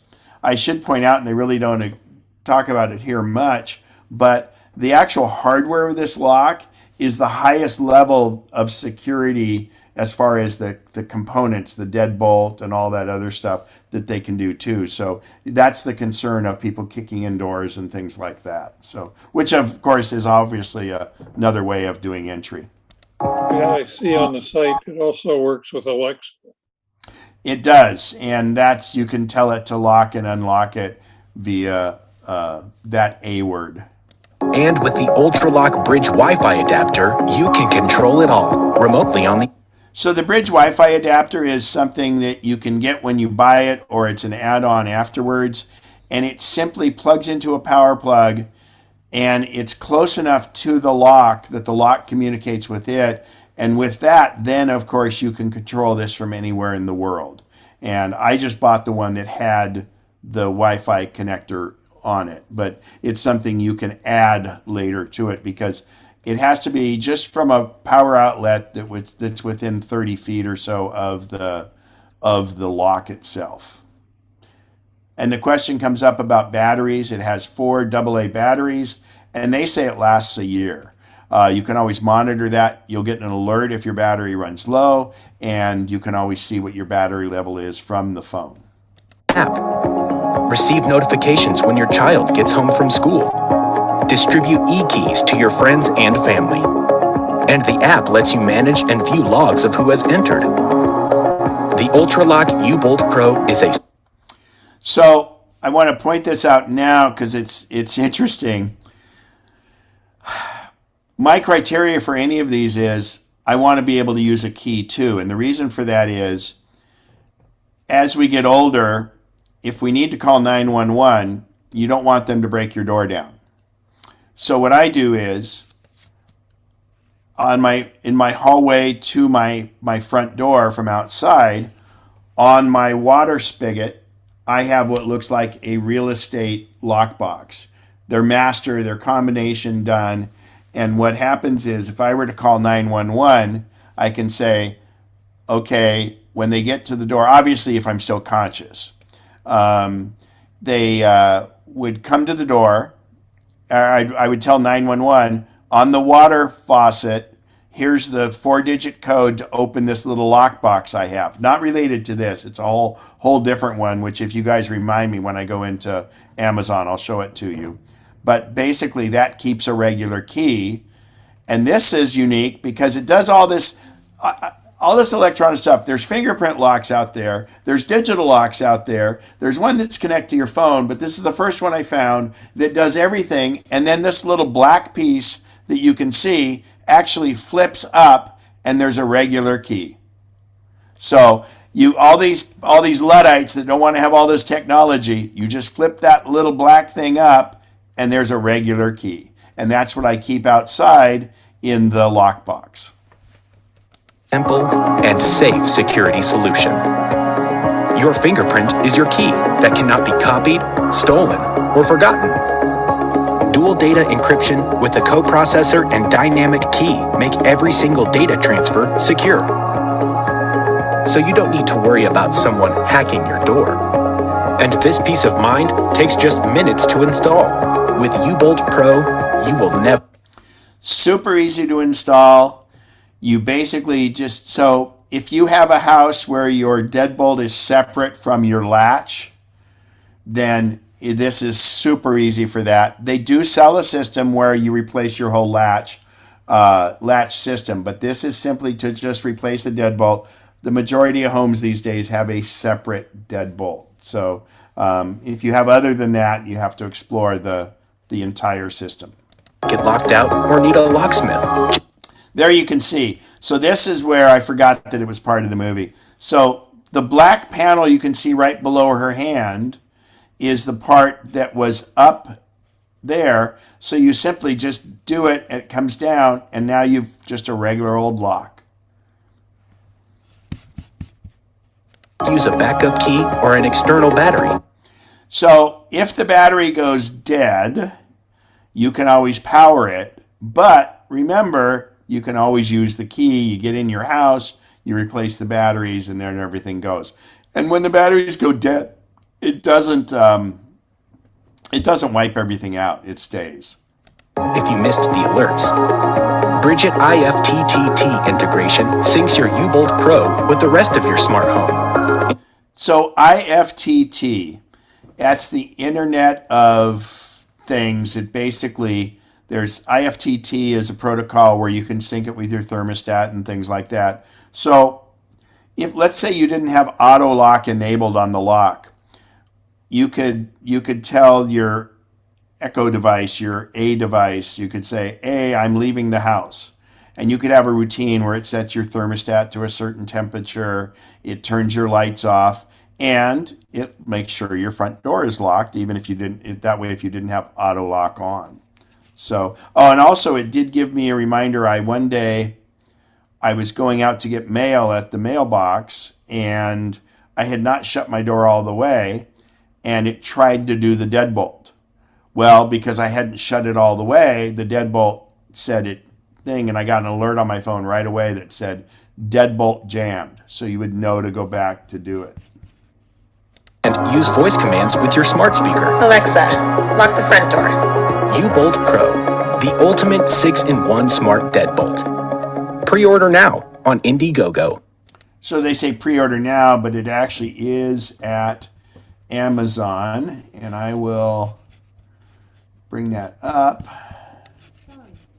Amazon off. So here's UTech's website. Let's see, view full screen. Okay, so you can see that they have a pretty generic one here that's simply just the, and by the way, they have Wi-Fi and Z-Wave. That's for if you have different types of home automation. I did the Wi-Fi because I wanted to be it generic, and hopefully in the future this will be HomeKit compatible. But this is a fairly simple one that doesn't have the fingerprint ID. It just has the passcode, connects to your phone, and has the key. This is the U-Bolt Pro, which is essentially that with the fingerprint cover over it. Then we talked about, depending on if you have a lever type system, I guess this is one they do that's probably just a fingerprint reader in a lever. And then they have the other full systems, and this would be the combo if yours is tied to your latch, or this one where it's there. So they have pretty extensive line. They get really good reviews. And if I go to, here's the one I got. And again, I just happened on this thing, and luckily when I did it, so you could save an extra $30 if you click here. So it's $169. When I got mine, it was an extra $40 off. So it's what, $169, and it has the Wi-Fi, and which allows it to be, so your phone in your house will work because of Bluetooth. You don't need the Wi-Fi bridge. But the Wi-Fi adapter is where you can do it from anywhere in the world. So just to kind of show some different screenshots of it. And this is the ANSI grade 1 for commercial level as far as the hardware that's in it and security. So let's see. I'll be with you in a second, Roy. I think I had... Yeah. Okay, Roy, go ahead with your question. Thanks for showing this. The last hotel we were in, they sent me, I had the app. They sent me a message. They gave me my room number, and from my phone, I was able to unlock the door from the garage and unlock the door to the room. I had to be about a foot from the door.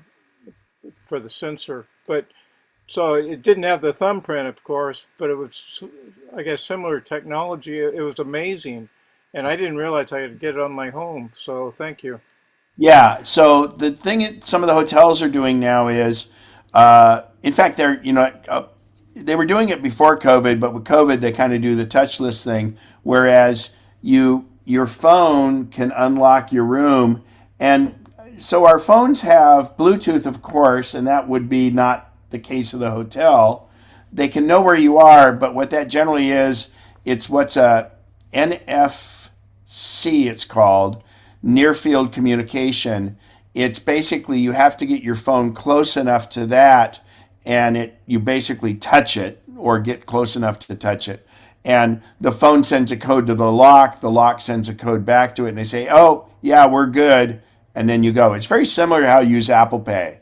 So, it's that, and that's some of the hotels that way. But I think this thing, like for an Airbnb, is great.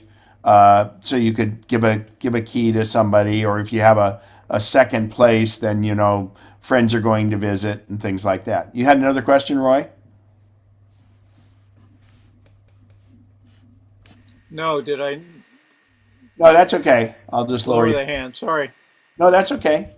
Anybody else? Any questions on this? I really, really, really, really like it. Okay. Oh, here we go. June, go ahead. So this is a one-time fee, 169 or something. There's no monthly charges. Yeah, absolutely. Great question. Yeah, and I'm very averse to those kinds of things. So no, this is one and done, and you pay for it, and you pay for the thing. So what they are is they are the information is really stored on your phone. They're probably keeping a little bit of information, but that's probably built into their business model. But yeah, I hate subscription things, and very good question. This is not a subscription by any means. Bertie, go right ahead.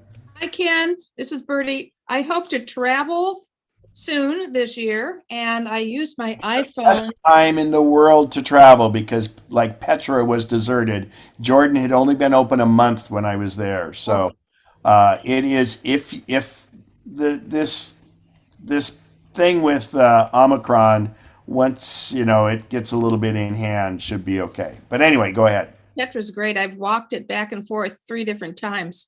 Do it at nighttime. It's amazing. Anyway, Here's the question. I desperately need to get a new iPhone. My 6S is dying. But when I travel, I just use the iPhone for pictures. And because of the cost, I don't use it for international calling yet. So if hotels in the future, say in Morocco, I don't know if they would give you a code if they're that techie yet, but if they give you a hotel code and you need to access it via Wi-Fi, then you are using your phone as a telephone, right? No.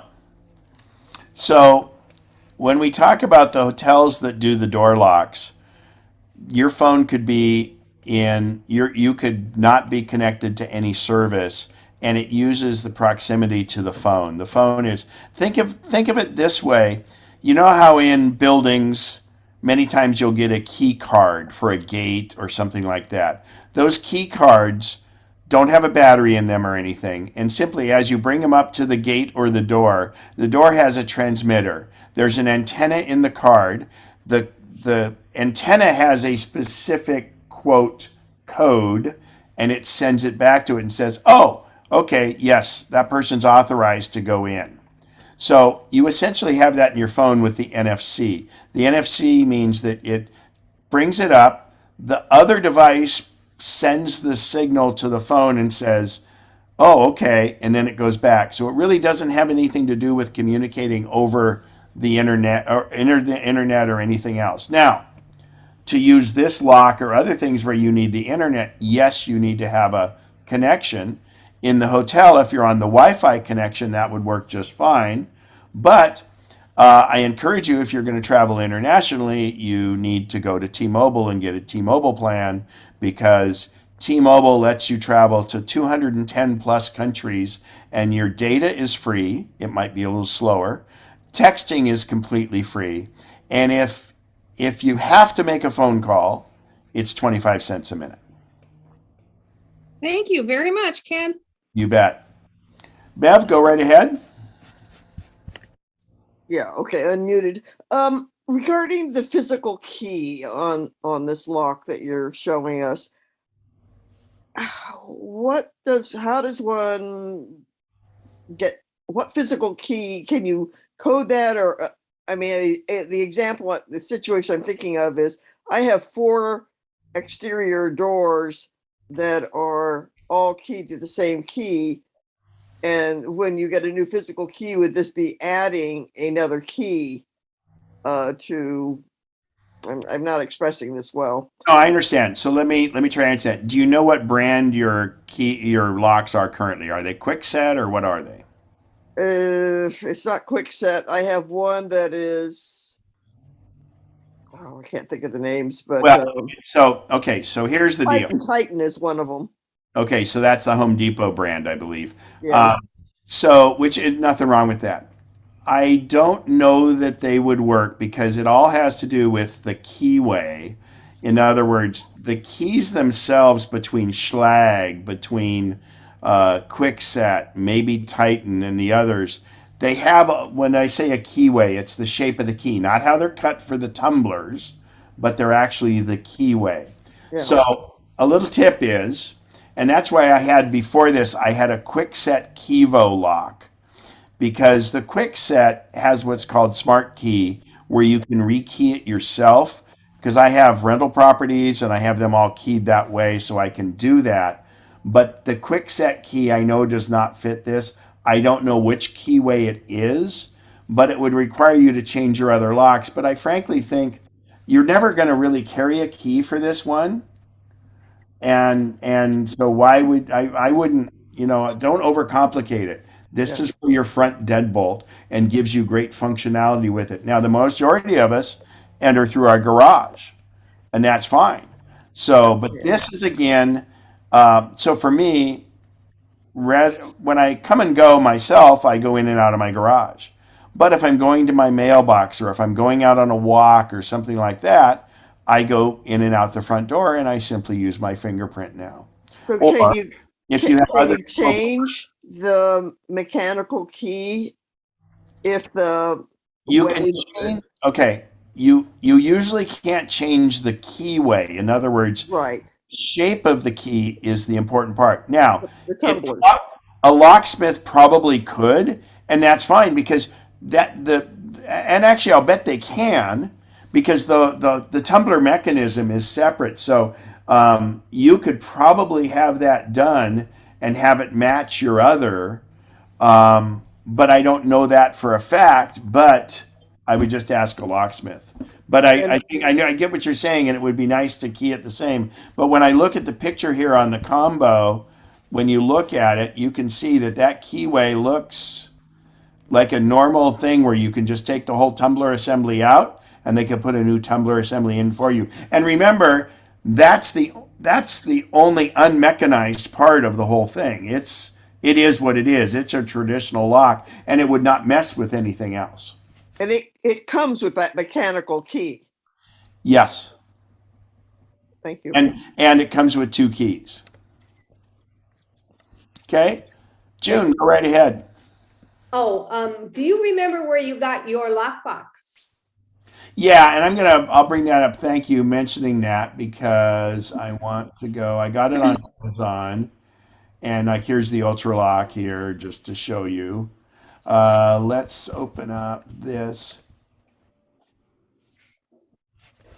And here we go. It's let's see, Master Lock Box. So I like the Master brand. So there's one that you can mount on your house, and then the one that I get is this one right here. Oh, that's portable. We don't need that. Hang on. We want.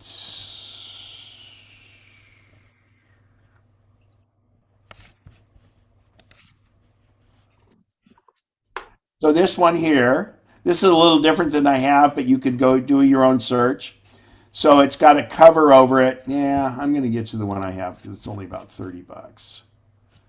Where is it? Oh, right there.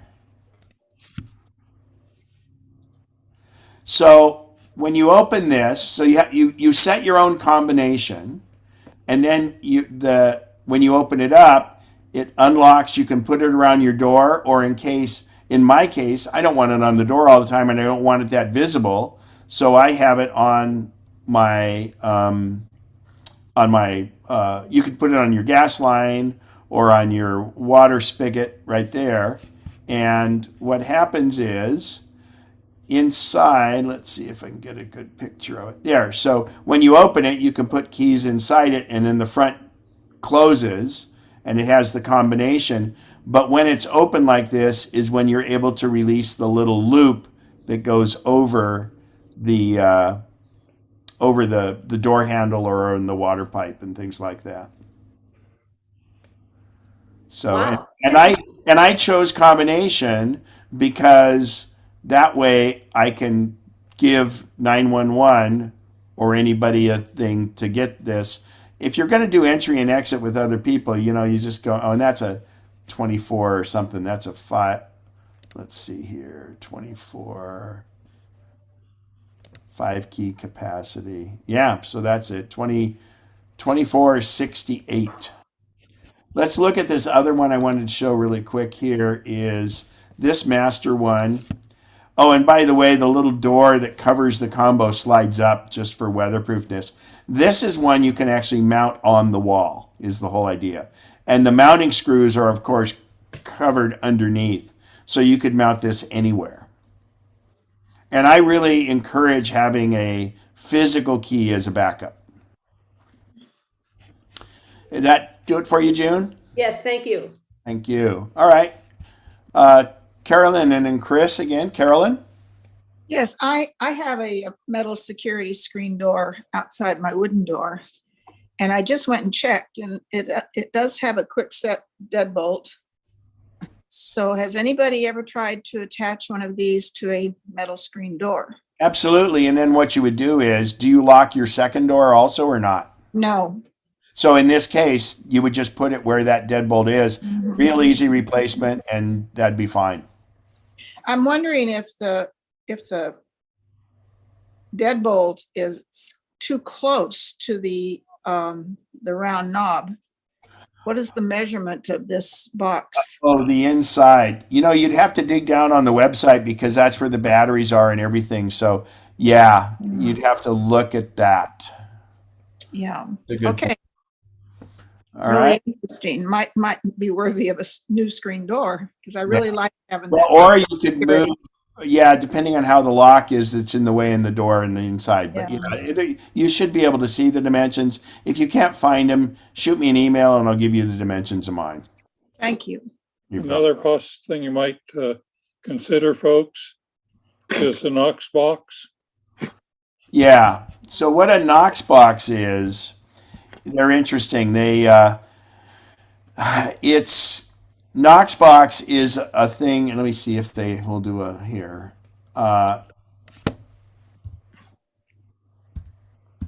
The fire departments have a master key. Yeah, I was going to explain that. Yeah. So go ahead. Oh, you probably know more than I do. So a Knoxbox, it's KNOX, or is it? Yeah, all one word, Knox box. So a Knox box. I don't know if they're on Amazon. I just went to their. Oh, they are, because you usually get them from let's just do this. Let's do a Google.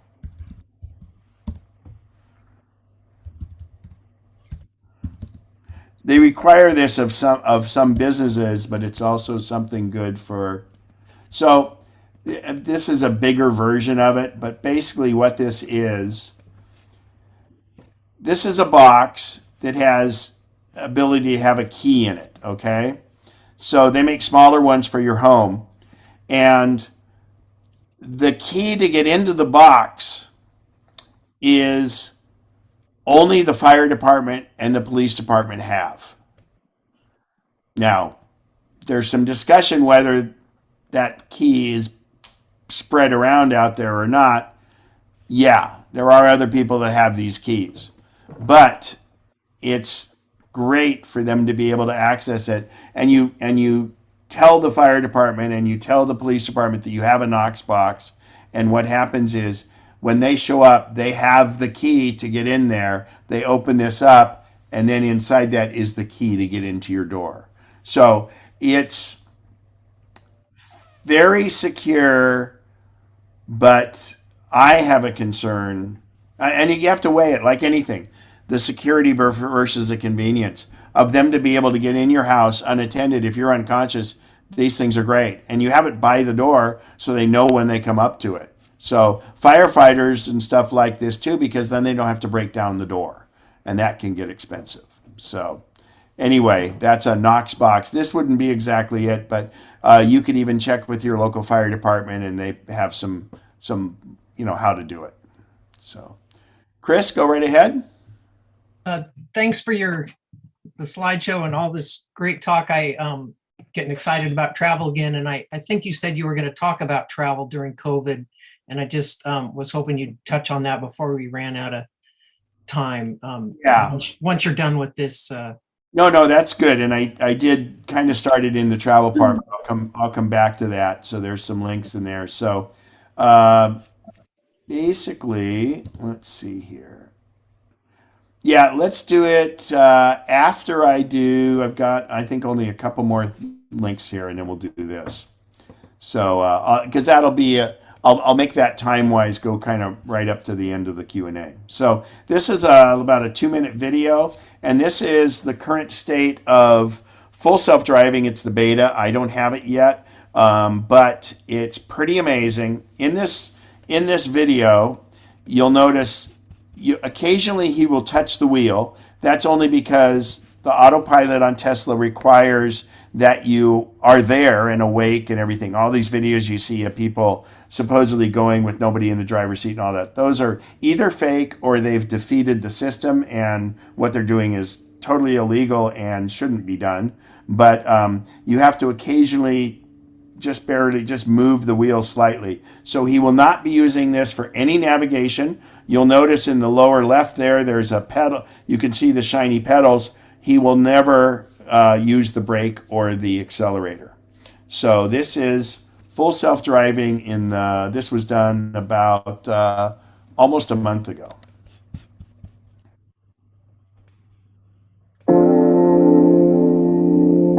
I should say, by the way, this YouTube person, there's no cuts, but sometimes he speeds it up because it's through boring areas. But other than that, it is uncut, and he never disengages. Let me tell you about this fireplace that we're gonna lay in front of. So in the middle of the screen right here, I want to show you a couple things. There's a little blue steering wheel. That means autopilot is engaged. There's a 25 mile per hour sign, which means that's the speed limit there.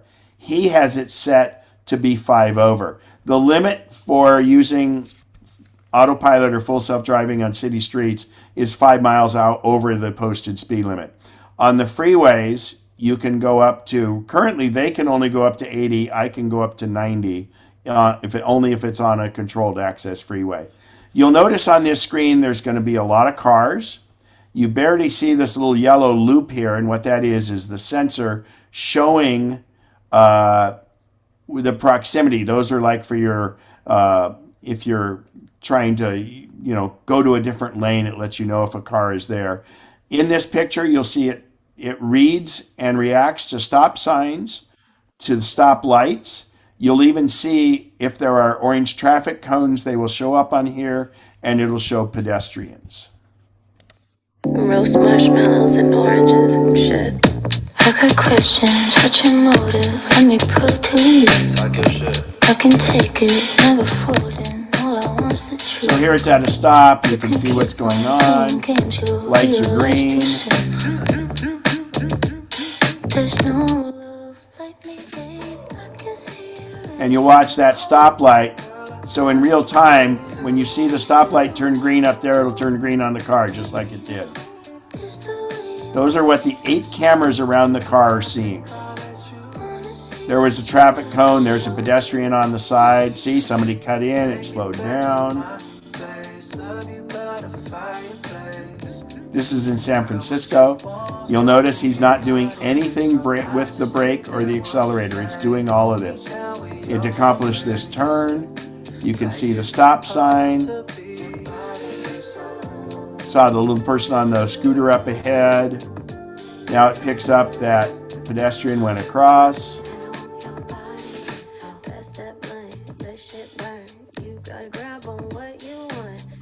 Sees all the cars on the sides. There were motorcycles on the side. Here's an unprotected left turn, which is always real tough.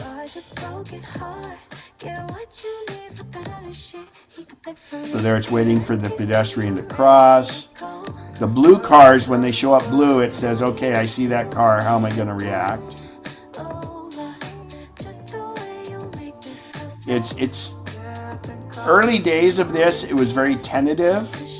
And now it's gotten more aggressive. It still is, if you're following behind someone that has full self-driving on, you're going to get frustrated because there's time where it's trying to make up its mind and things. Obviously, it wants to take the very conservative, careful approach. Like here, it takes a little bit till it decides to go around. But it will go into another lane to go around. And let's say you're in a place where it's very narrow. They have some films of these where they're up in the Oakland Hills, where there's cars on both sides and there's barely more than one lane of travel in the middle. Well, it will go along and kind of go over the line where it needs to and things like that.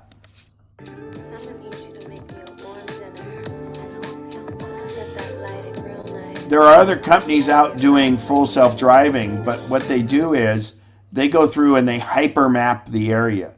The difference with what Tesla's doing is they have over 1 million cars giving them this information, and they're building all of this stuff. But rather than using a very, very accurate, super accurate map, which they would be able to do, the problem with that is what happens if there's construction? What happens if, now there's a lane change and the maps haven't been updated? Things like that. This is a real world scenario that has the support of GPS for certain things, but in fact, the car itself is doing all of this. It's not having to log into a computer to get this because there are areas where you may not have cell connectivity. So it can do autonomous driving on its own, and that's hence the word autonomous.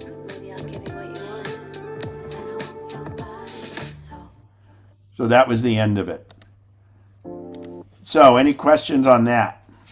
Yeah, Ken, kind of a specific, this is Bev, kind of a specific, with my Model Y and the cameras, and thinking about this self-driving, sometimes I get a notation on my screen that says your right pillar camera is blocked. And usually I think it's the sun shining straight into it. Yeah, or like I go up skiing a lot and mine will get dirt on them and things. So here's the deal. So it'll be a long time before it'll work everywhere. Like I don't use it up in the snow, but what's weird is on snowy roads, it can see the lines better than I can.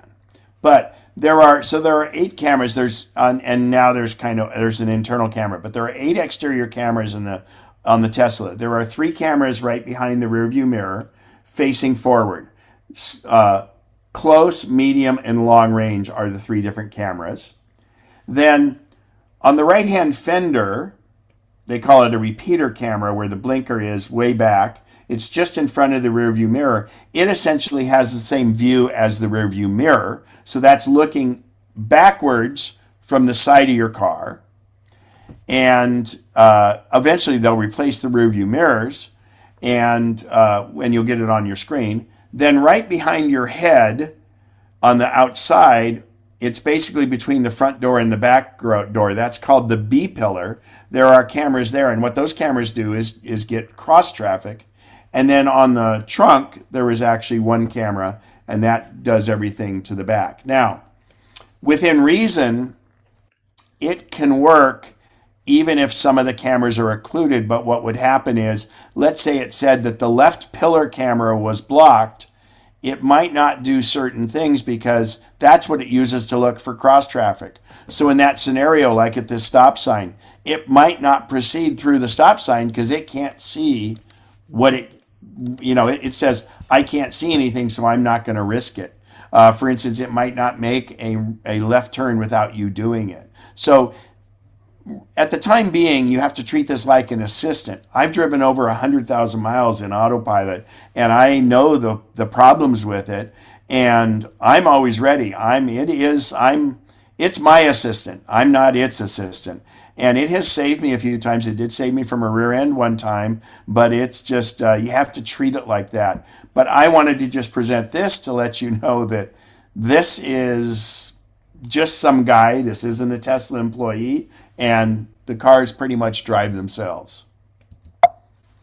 Okay, let's go to the next one. So really quick, that's what we went over. And now let's talk about travel, because I have some links that I want to look at, because traveling with COVID is different. So actually, here's one. So there's some links that I gave Bob to put in. And this one is COVID Clinic. I just happened to see they had a location right over here. It's covidclinic.org. They had a location over at the Galleria Mall, and you can make I was actually picking up some AirTags, curbside delivery at the Apple Store, and when I saw this. And AirTags, by the way, are fantastic. I have them on my suitcase when I travel. I can usually tell where my suitcase is and all that other stuff. It'll remind you if you leave it and you left something behind. Absolutely a great travel tool are the AirTags, $29 each or $100 for 4. So this is covidclinic.org. This is I ordered these, and they're proctored. So these are antigen tests. So I can do this 24 hours before I take off. And the way it works is you do it yourself, but you do a video call on it. You have to schedule a video conference call, and then they watch you do it because they have to make sure you stick it in your nose correctly. And then they have to watch while you put it on the card, and then it shows the test. These are $150 for a 6-pack. And it's $30 to have it FedEx to you. There's no other shipping choices. And I believe I got mine in 2 days. So I have these kind of as a backup. I, in fact, went to a local place. Let's see if I have it here. Well, that is EMED. I looked online for California, and they have a place where I'm going to, Monday morning, I'm doing a drive up where they'll come out and do a swab for me, and that's a PCR test.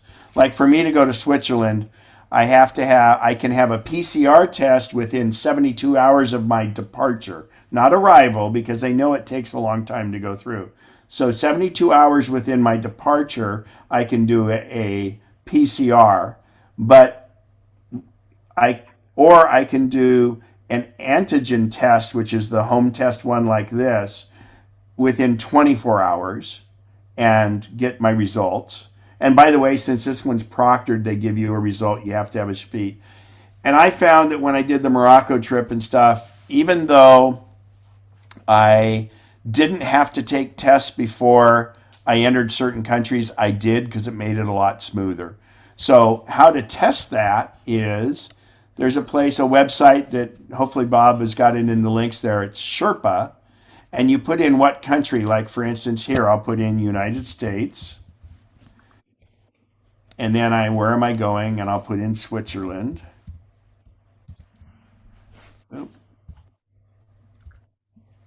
And it'll show me the restrictions. And then it digs on deeper. And the nice thing Sherpa will do here is it has the other forms and everything you need to do here. But now, when I leave Switzerland, I'm going to Italy, and I specifically made my trip. Most of the people I'm with that are doing Italy also are flying back out of Austria.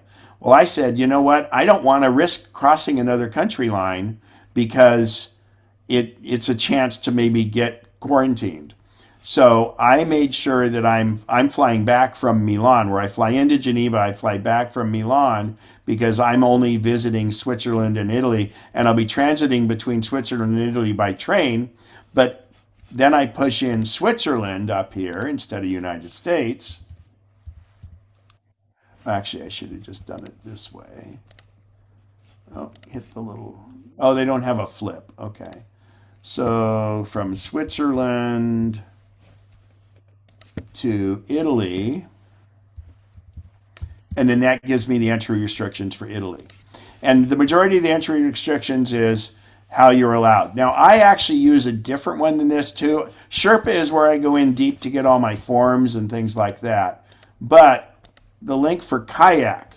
So this kayak one is wonderful. So the kayak one, we're saying we're here from the United States. So I'm going to zoom in because Switzerland's not a really big country. And if I hover over, see this? I couldn't go to Morocco right now where I just was from the United States. Morocco's shut down. Anyway, so if I click on Switzerland, it says vaccinated visitors from new sites can enter Switzerland with a negative COVID test result. So then I click show more. It opens up its own web page and it goes in and gives you more of the information. So between Sherpa and kayak, you can really see a lot of different things. So then let's go to my scenario where I'm going from Switzerland. And now I click on Italy, easy to spot because look at this. You can go from Switzerland to Spain with no restrictions. But here we go and we click and here you can't go here, you can't go to the red country. So if I hit Italy, let's scroll my screen down a little bit. Vaccinated visitors, what you do is show more, and it tells you right there. And the other thing is I found that when I traveled through Morocco, and by the way, Jordan was very sophisticated.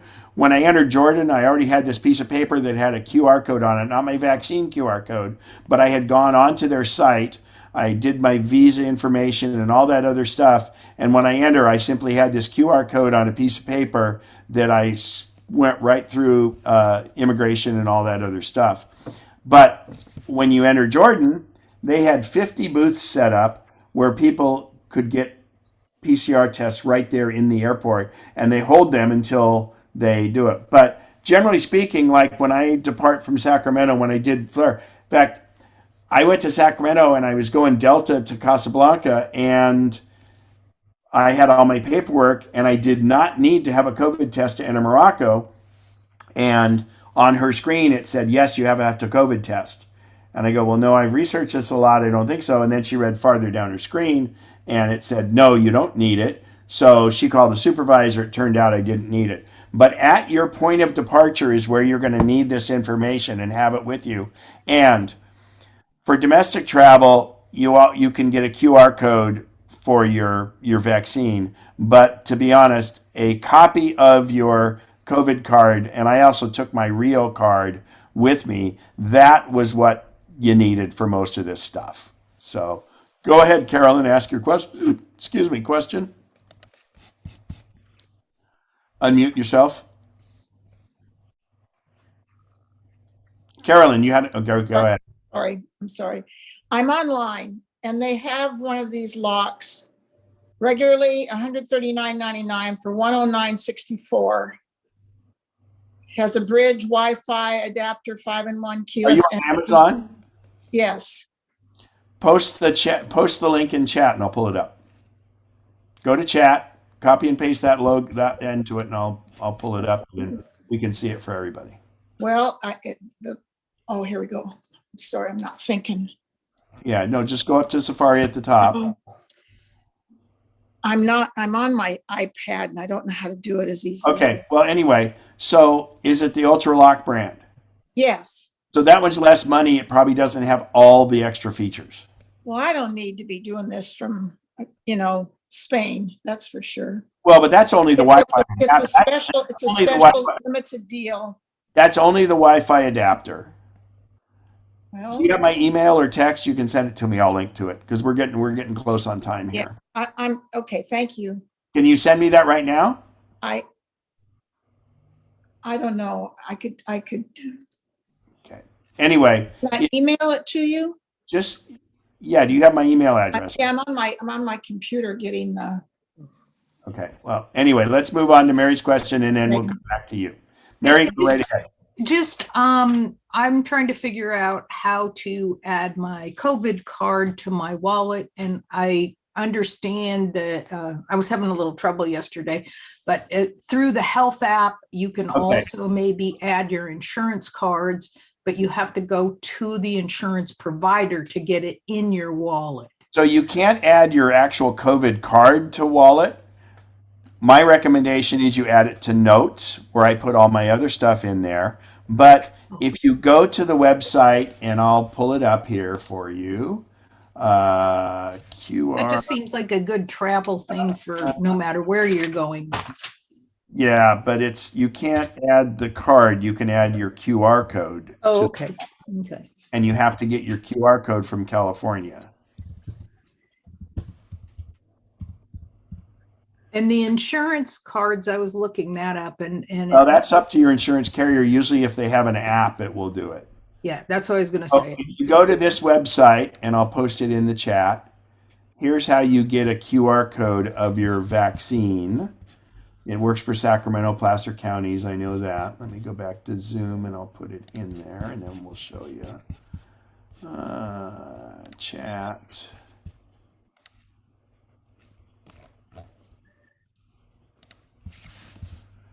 So that's this. You essentially go here, you fill in your name, first and last name, date of birth, and then whether you want to get this by email, you'll just get the message by it. And then this is a PIN code. So you just make up any PIN code, but this is when you get the email or the text, you're just going to have to use that PIN code there. So it's not like they store this or anything else. You just put in a PIN code, put in 1, 2, 3, 4, and when you get an email, in fact, here, we'll do mine. I'll just do it really quick because this And is just a caution, make sure it's ca.gov because I think the last link that we had on COVID stuff, it went someplace else. well, this one is I just posted this one and this is right. Yeah, great. So I'm going to go to email and I'll put in a code 1, 2, 3, 4. Oh, okay. Can you 3, 2, 4, 1, whatever, 3, 2, 4, 1. So I'm hitting that. Boom. Okay. So now submit. What's going on here? Hey, somebody has a birthday tomorrow. Hang on. Yes. Richard Nixon has a birthday tomorrow. I want you to put in an email. Oh, there it is. Thanks.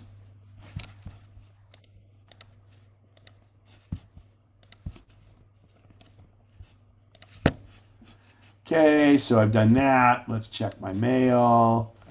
Come on, get mail.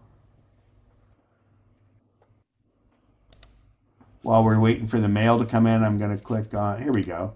So I click on this, then it says here, view digital record. This fires up, and it says enter that PIN code. What was it? 3241, I think. Now, this is what you get. So that's your QR code. It shows I've had three jabs with Moderna. You can download the image. You can print the image. And I actually downloaded the image and I made it the screensaver on my phone, but it really isn't that useful in some of these foreign countries. The card is what you want. I take this with me. I have a printout of it. I save this to notes. I have it in there, and you can actually save this to your wallet. Also, Google how to do it, and I have it a lot of different ways. So that's it. That's pretty much it for the COVID thing. Let me go ahead and Carolyn got the link here to what she was looking at. So 109, that's the Bluetooth and Wi-Fi adapter. So I think it might only be the adapter. Oh wait, smart lock door. Oh, so this is the one that doesn't have the fingerprint. So that's all that. That's the difference in the price there, Carolyn. Got it. Okay. Okay. I see. Yeah. And they're not, they're higher. They're 179. With the fingerprint? Yeah, they have. So what you do up here is I click on visit the UltraLock store. And if you click that, that shows you all their offerings in Amazon. And that's I'll- why I I'll- said it's almost like going to a cafeteria where you choose what you want. I'll go check that out. Okay. Turn it on off. All right, so we've got a couple minutes for any questions. Any other questions? We'll end the screen. Oh, Roy, go right ahead and raise your hand. Yeah, on the travel thing, you didn't mention, and if the woman doesn't know, hasn't traveled in a while, you've got to get that test 72 hours before you come back to the United States. Well, actually, now it's 24. Oh, is it 20? Okay, when I did it in September, it was Yeah, 72. it changed. It changed, and I was worried about it because I had to get my last test to come back. I was on a cruise boat on the Amazon, and they brought a we were docked one night, and they brought a doctor on and got me tested, and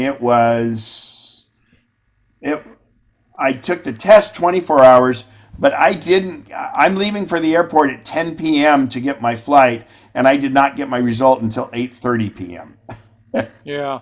So luckily it was negative, but now the U.S. requires 24. So and they can be either antigen or PCR. If you're touring with a group, the group usually arranges to have a doctor come to your hotel. That's how they did it for us and stuff. So but just be prepared. I have all these extra things, and I even have the non-proctored. I ordered some PCR tests that I can test myself before I go get the test if I want to see, but they aren't official because they're only for your own use. You can see what it is. Yeah, I had to make a reservation, so I just wanted to alert her to that. Yeah. You might have to make a reservation. Yeah. Great point. Randy, go ahead. Yeah, question, Ken, has to do with family sharing. And I did download, is my mother-in-law, right to the point. My mother-in-law gets, like the Apple TV Plus, that Apple One with the 6 different sharings. She gets all of that. And she will get the mother-in-law gets Plus, which is Dark Sky, that I have an annual thing for a little upgrade on Dark or Sky Guide. I didn't do the Night Sky. I already had Sky Guide from a previous recommendation. But how do I add the? Maybe missing that. That might be the better one. I can't remember. So anyway, how do I add my mother-in-law to other apps that I purchased, such as the weather app that I think you or Pete had mentioned, which I purchased $3, Dark Sky. It's a weather app. How do I share things that I purchase that are not free? Is she on your family plan? She is, and I'm looking at it now. She is, but she only gets here's what she gets. You can't see it, but she gets all the Apple One, the $29 a month. Right. So my recommendation is, have you gone on her phone to see when you go to that app what it shows? She said, no, I haven't. She's in Reno. We'll be up as soon as the weather clears a little bit longer.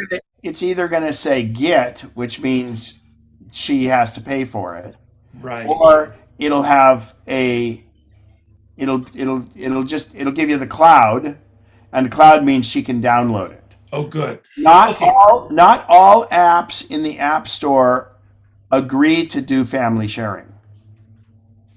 Okay, now this one did, as well as the one I just downloaded after today's session, Peak Scanner, that also says family sharing app. Then it should show up. And I'm a single guy, so I don't really know. I would say Google it or go a little farther than that. And especially because we're loose from time. Great, thanks, Ken. If anybody here is logged on for WITS, I'm going to end this meeting. And then you guys can come back in because it's the same link. And then Board of Directors will know that we'll use this same link for the Board of Directors meeting at 1:00. So thank you, everyone. Please, if you want to go really quickly, go to the chat window and you can download and save the chat. I'm going to say save it.